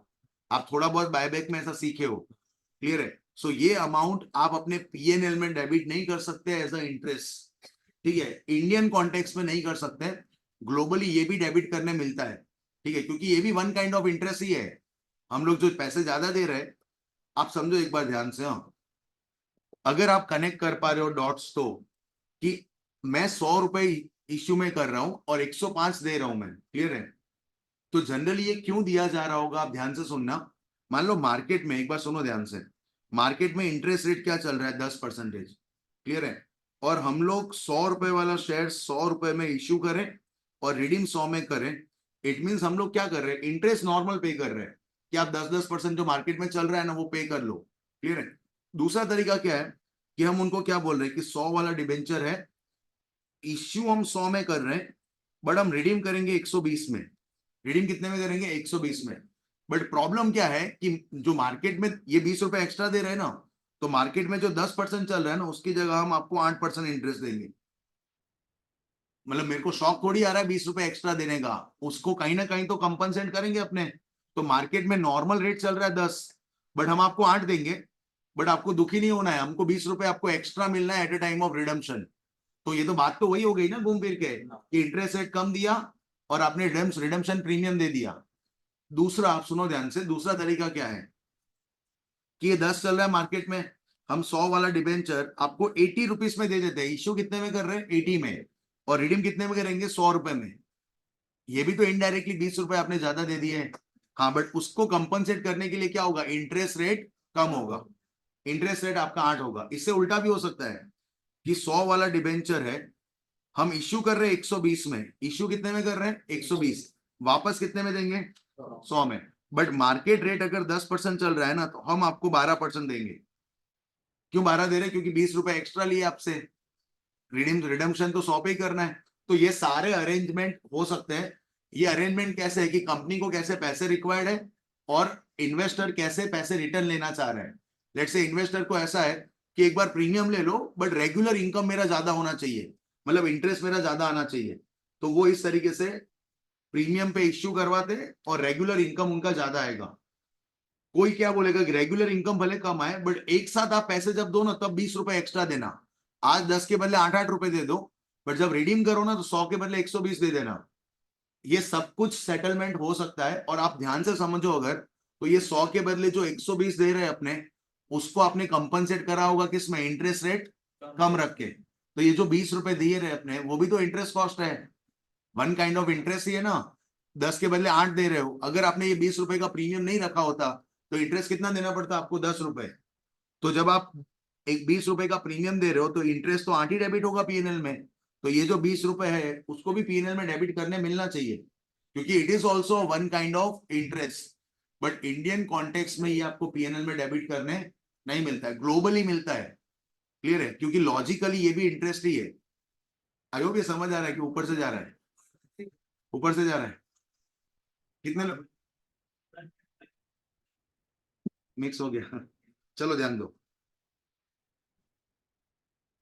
ये थोड़ा डाइवर्टेड डिस्कशन है, ऐसा इतना आपके चैप्टर से कोई कनेक्शन नहीं है। मैं आपको बहुत सिंपल बोल रहा हूँ, एक बार ध्यान दो। आप फोकस रखना, थोड़ा चैलेंजिंग है, मैं ऐसा नहीं बोल रहा हूँ सिंपल है।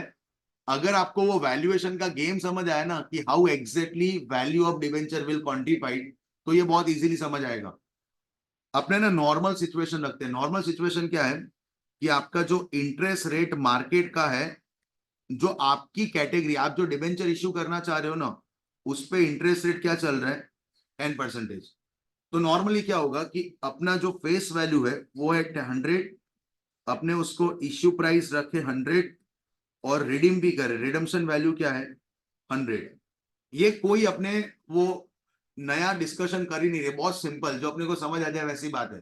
कोई डिस्काउंट कोई प्रीमियम नहीं है, 10% इंटरेस्ट है, आप 10% लेते रहना हर साल। दूसरा अरेंजमेंट क्या है, ध्यान दो कि रेट 10% है, फेस वैल्यू आपका 100 है, बट हम आपको प्रोवाइड करेंगे सिर्फ 8% इंटरेस्ट, ठीक है, इंटरेस्ट कितना दिया जाएगा 8%। बट उसको कंपनसेट कैसे करेंगे कि इश्यू प्राइस अपने 100 रखते हैं, इश्यू प्राइस कितना रखते हैं 100, बट रिडम्पशन वैल्यू इज 120। मतलब मान लो ये 10 साल का है, तो आपको हर साल 2-2 रुपए का लॉस हो रहा है, लॉस हो रहा है ना, 10 के बदले कितना मिल रहा है 8, बट वो 2 रुपए इंटू 10 ईयर्स 120 रुपए आपको एक साथ मिलेंगे, मतलब 20 रुपए एक्स्ट्रा मिलेंगे। अगर आप 10% इंटरेस्ट ले रहे हो तो 100 के बदले 100 ही वापस मिल रहे हैं। अब आपने इंटरेस्ट 8 करवा दिया ना, तो हम आपको रिडम्पशन प्रीमियम दे रहे हैं, और 100 के बदले आपको रिडम्पशन के टाइम कितना मिलेगा 120। तो जो 2-2 रुपए आपका लॉस हुआ था, उसके बदले एक साथ 120 रुपए, मतलब 20 रुपए एक्स्ट्रा मिल रहे हैं। तो ये दोनों सिचुएशन है ना एट पार है, इसमें जो ज्यादा डिफरेंस नहीं है। अब इन्वेस्टर का जैसा इंटरेस्ट होगा, सपोज किसी को ऐसा है कि भाई हर साल 8 रुपए चलेगा, बट पैसे 120 एक साथ देना, ठीक है, वो पैसे एक साथ चाहिए, तो कोई इस तरीके से जाएगा। क्लियर है? तो मैं अपने कन्वे क्या करना चाह रहे हैं कि ये जो 20 रुपए आप एक्स्ट्रा दे रहे हो वो फ्री का थोड़ी दोगे, वो तो इंटरेस्ट कम लिया इसलिए 20 रुपए एक्स्ट्रा दे रहे हो। आप आपको ऐसा शौक थोड़ी है कि 100 के बदले 120 ले लो, उसके बदले आपने इंटरेस्ट रेट को क्या करा होगा, कम करा होगा। तो मैं बोल रहा हूं अगर अपने अकाउंटिंग वाइज जाए तो आपका इंटरेस्ट कितना आएगा 8 रुपए, 100 पे 8%। बट अगर लॉजिकली देखे तो वो जो 20 रुपए एक्स्ट्रा देने हैं वो भी तो इंटरेस्ट के ही है, क्योंकि आपने 10 के 8 कर दिए, तभी तो वो 20 रुपए एक्स्ट्रा देने पड़ रहे हैं। तो 20 रुपए 10 साल में, तो हर साल कितना 2 रुपए, तो इफेक्टिवली आपका इंटरेस्ट आज भी 10 रुपए है। ये तो कहने का तरीका बदल गया कि 8 रुपए एक एक साथ ले लो हर साल, और 20 रुपए एक साथ देंगे। इससे उल्टा दूसरा भी हो सकता है कि अपने 10% का डिबेंचर मार्केट में है, हम आपको बोल रहे हैं कि 12% देंगे हम लोग, कितना देंगे आपको 12%। तो 100 रुपए वाला डिबेंचर है, हम अभी इश्यू कितने में कर रहे हैं 120, और रिडीम कितने में करेंगे 100 रुपए में। तो ये तो 20 रुपए का लॉस है, आपको लॉस ही है ना। इंटरेस्ट आपका कितना आएगा 12, एक्चुअली आना कितना चाहिए 10।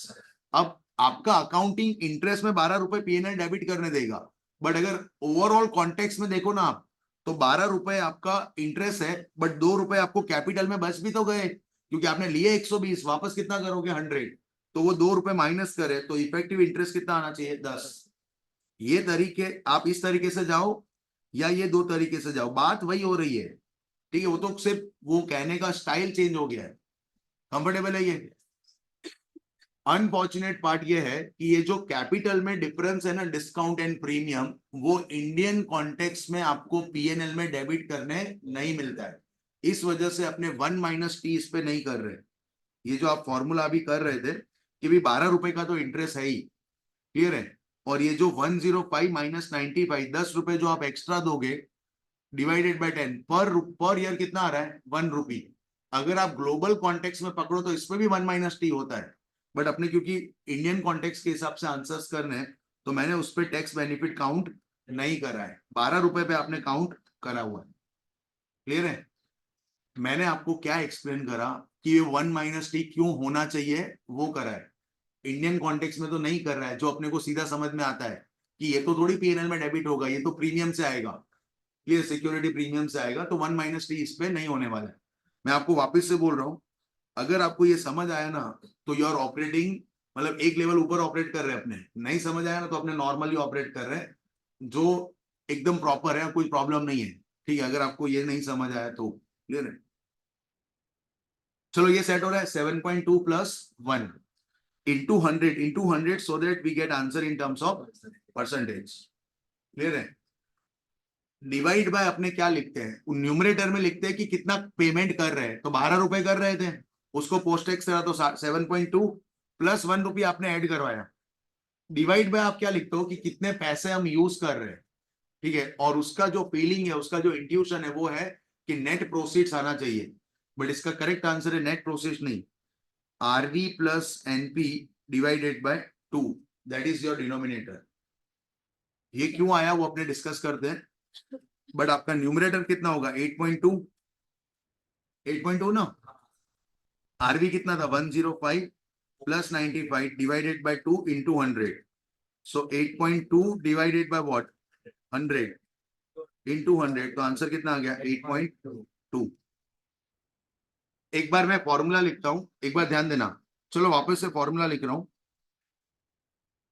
KD इक्वल टू, आप है ना आगे मत सोचो कि ये क्यों आया डिवाइड बाय टू, वो मेरा काम है। आप पहले न्यूमरेटर को पकड़ लो कि न्यूमरेटर में क्या रखा है आपने। Numerator equal to interest amount into 1 - T, plus ये वाला टर्म सेट हो रहा है कि RV redemption minus net proceeds divided by 2, sorry divided by n, divided by n। ये सेट हो रहा है ना आपको। और हमने ये बहुत सेपरेट होके डिस्कस करा कि बहुत लॉजिकली पकड़े तो इसमें भी 1 - T होना चाहिए, बट इंडियन कॉन्टेक्स्ट में नहीं है तो नहीं कर रहे अपने। Whole divided by, C into 100 तो समझ में आ रहा है, होल डिवाइडेड बाय हो रहा है RV plus NP divided by 2। Clear है। The only challenging part is what, कि ये क्यों करा, अपने एनपी करते तो सही रहता। क्लियर है, एक बार लिख लो, चलो आप फिर इसको डिस्कस करते हैं।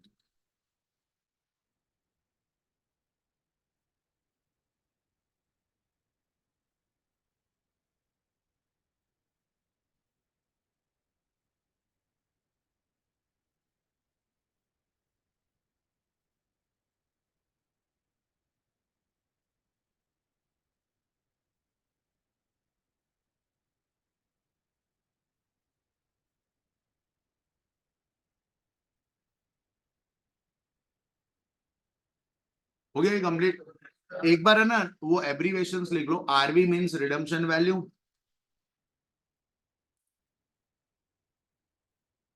बाकी सब तो आता ही अपने को। N means number of years, N means number of years, बाकी रिपीट नहीं लिखवा रहा हूँ। एनपी इज नेट प्रोसीड्स, वो पता है अपने को। ओके चलो, थोड़ा सा एक बार और डाइवर्ट होना पड़ेगा टू एक्सप्लेन दिस, ठीक है। मैं आपको ये बोल रहा हूं, आप आंसर करना कि आज का दिन, let's say it is consider T is equal to 0।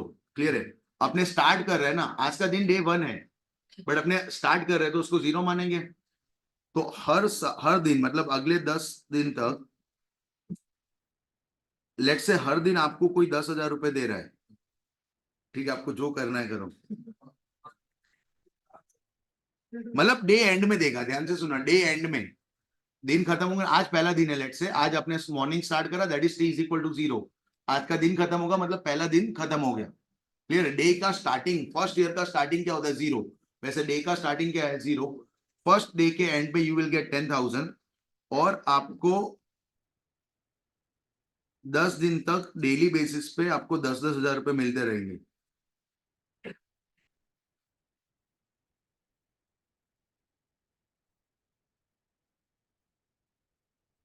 मेरा क्वेश्चन क्या है कि what is your on an average, अब मान लो यूज नहीं कर रहे, अपने अपने पास पड़े हैं, ठीक है, नहीं कर रहे इस बार, मान लो आपने, ठीक है, कोई दे तो कर लेना, आप लोग देगा कोई, लेट से नहीं यूज कर रहे, मैं ऐसा बोला, आप आंसर करो चलो। तो मैं क्वेश्चन ये है कि आपके पास जो पैसे आ रहे हैं ना, आप एक्यूमुलेट कर रहे हो, तो 10 दिन में मैं आपको बोलूं कि what is your on an average balance with you, daily on an average कितना बैलेंस होगा आपके पास डेली। पहले दिन के एंड में 10,000 होंगे, दूसरे दिन के एंड में कितने होंगे, 30,000। तो आप ये मत बोलो कि एवरेज बैलेंस 10,000 है, तीसरे दिन 30,000 होंगे, चौथे दिन 40,000 हो जाएंगे। एक एक एक बार समझो, ध्यान, क्वेश्चन समझ में आ रहा है मैं क्या पूछ रहा हूँ, कि अगर कोई हर रोज आपको 10,000 रुपए दे रहा है 10 दिन के लिए, तो what is your average daily balance, उसका आंसर ना 1 लाख है ना 10,000 है, 1 लाख तो लास्ट दिन पे होगा, मेरे को एवरेज डेली बैलेंस चाहिए। तो क्या होगा, देखो पहले दिन 10,000, दूसरे दिन का टोटल कितना, 20, फिर 30, 40, 50, ऐसे क्यूमुलेटिव होता जाएगा ना, फिर 60, 70, 80, 90,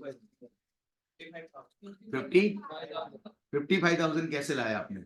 सो 10 + 20 + 30 + 40 + 50 + 60 + 70 + 80 90 एंड 100 डिवाइडेड बाय 10, मतलब इन सबका टोटल करा, डिवाइडेड बाय क्या कर दिया, 10, मतलब on an average you will have 55,000। पहले दिन 10,000 होंगे, फिर 20 होंगे, 30 होंगे, 40, 50, फिर 60 होने लगेंगे, 70, 80, 90, और फिर क्या होगा, 1 लाख।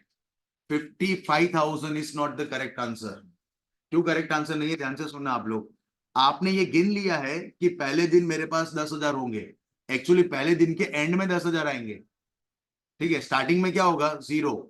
और ईयर पहले दिन के एंड में 10,000 आएंगे, तो can we say that on an average मेरे पास 5,000 है, 0 से स्टार्ट हुआ और डे एंड में कितना आ गया 10,000, तो एवरेज मेरे को पकड़ना है तो क्या पकड़े 5,000, तो पहले दिन का एवरेज कितना है 5,000, दूसरे दिन और 10,000 आएंगे बट वो भी एवरेज में ही है, तो दूसरे दिन 20,000 नहीं होंगे, वो कितना होगा 15,000, क्योंकि दूसरे दिन के स्टार्टिंग में आपके पास 10,000 है, दूसरे दिन के एंड में कितने हैं 20,000, तो ऑन एन एवरेज कितना 15,000।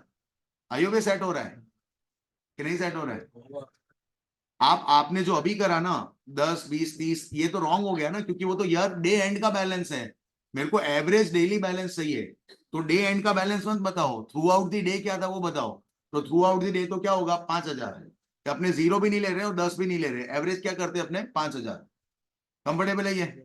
दूसरे दिन में ओपनिंग कितना होगा आपके पास 10,000, क्लोजिंग कितना है 20, तो ऑन एन एवरेज कितना 15, वैसे 15,000 यहाँ पे आएगा, मतलब आप क्या करोगे, ये आपने जो 10 ये कैलकुलेट करा ना उसकी जगह होगा 5,000, 15,000, 25,000, फिर क्या हो जाएगा 35, क्योंकि आप डे एंड का बैलेंस नहीं ले सकते, ठीक है एवरेज लेना पड़ेगा, फिर 45, 55, 65, 75, 85 एंड 95, आंसर क्या आया 50,000, मतलब आप सबका टोटल करो डिवाइडेड बाय 10 करो, आंसर क्या आएगा, ये टाइम पास हो गया, ठीक है, इस तरीके से नहीं करना है एवरेज, एवरेज कैसे करना है, अगर अगर आपका अमाउंट इवनली डिस्ट्रीब्यूटेड है, evenly, so what is your starting point, starting point was 0, starting point is not 10,000, starting point is what 0, and what is the end point, कहां पहुंचे अपने 1 लाख, तो आप करो ना 0 plus 1 lakh divided by what 2, so your average balance is what 50,000, ऐसे ही करना है। हाँ आप ये मैं पहले बोलता ना तो आपको दुख होता कि सर ये क्या करा आपने, तो हमने पूरा घुमाए के लेके आए कि इधर एवरेज निकालो आप पता चलेगा, ठीक है, और एवरेज आपने 10 20 30 लिया ना वो तो रॉन्ग लिया, क्योंकि वो तो डे एंड वाला बैलेंस था, आयोग समझ में आ रहा है, तो कहीं पे भी आप सुनो ध्यान से, हम आप ये जो मैंने एवरेज करवाया ना ये आप जब तक पढ़ रहे हो ना तब तक यूज होने वाला है, ठीक है, कि अगर आपको कुछ चीज इवनली डिस्ट्रीब्यूटेड है, इवनली कि वो 10,000 अगर 10 फिर सडनली 20,000 मिल रहे हैं तो ये लॉजिक नहीं चलता, क्लियर है, अगर कोई चीज इवनली डिस्ट्रीब्यूटेड है कि 10 दिन में आपको हर दिन 10,000 रुपए मिल रहे हैं, तो फिर उसका एवरेज निकालना हो ना, what is your average balance, तो starting point plus end point divided by what 2, so it will give you average balance throughout that period, कि डेली एवरेज बैलेंस कितना होगा आपका 50,000, मतलब एवरेज है, कभी 10,000 होगा, कभी 20 होगा, कभी 35 होगा, फिर 60 70 80 90 इस तरीके से होने वाला है, बट ऑन एन एवरेज कितना बैलेंस होगा आपके पास 50,000। ये सेट हो रहा है कि कंफ्यूजन है, सेट हो रहा है, ओके, अब आप लोग यहाँ पे आ जाओ,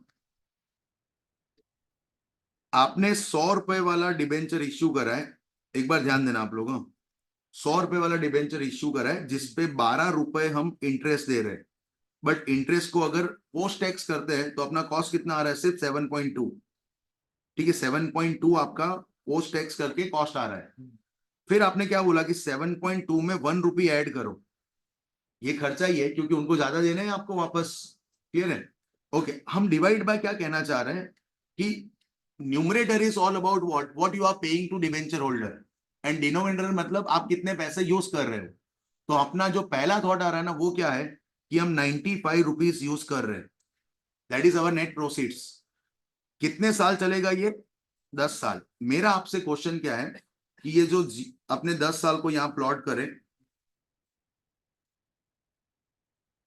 तो आपने जब इश्यू करे आपके पास कितने रुपए आए 95 आ गए, फिर आप क्या गिनवा रहे हो कि 12 रुपए खर्चा है उसको पोस्ट टैक्स करो 7.2 इज माई कॉस्ट, क्लियर है, अब ये जो आपने ये 1 रुपी एक्सपेंस में गिनवा दिया है कि नहीं गिनवाया है, गिनवा दिया है, ये पैसा है किसका डिवेंचर होल्डर का, उसी का तो है, उन्हीं को देना है ना, आप एक्सपेंस में गिनवा रहे हो कि भाई 7.2 is my expense plus 1 rupees add करो, ये 7.2 आपने डिवेंचर होल्डर को दे दिया कि अपने पास रखोगे, दे दिया ना, ये तो हर साल देना है, ये कब देना है आपको लास्ट में देना है, मतलब अभी नहीं देना, हम एक्सपेंस में गिन रहे हैं, बट एक्सपेंस में गिना मतलब ये पेमेंट करना है किसको डिवेंचर होल्डर को, बट पेमेंट कर नहीं रहे, उसके पैसे आप यूज कर रहे हो, कितने साल तक यूज करोगे 10 साल तक, इट मीन्स व्हाट कि 0 पे आपके पास 95 है, फर्स्ट ईयर के एंड में आपका बैलेंस क्या हो जाएगा 96।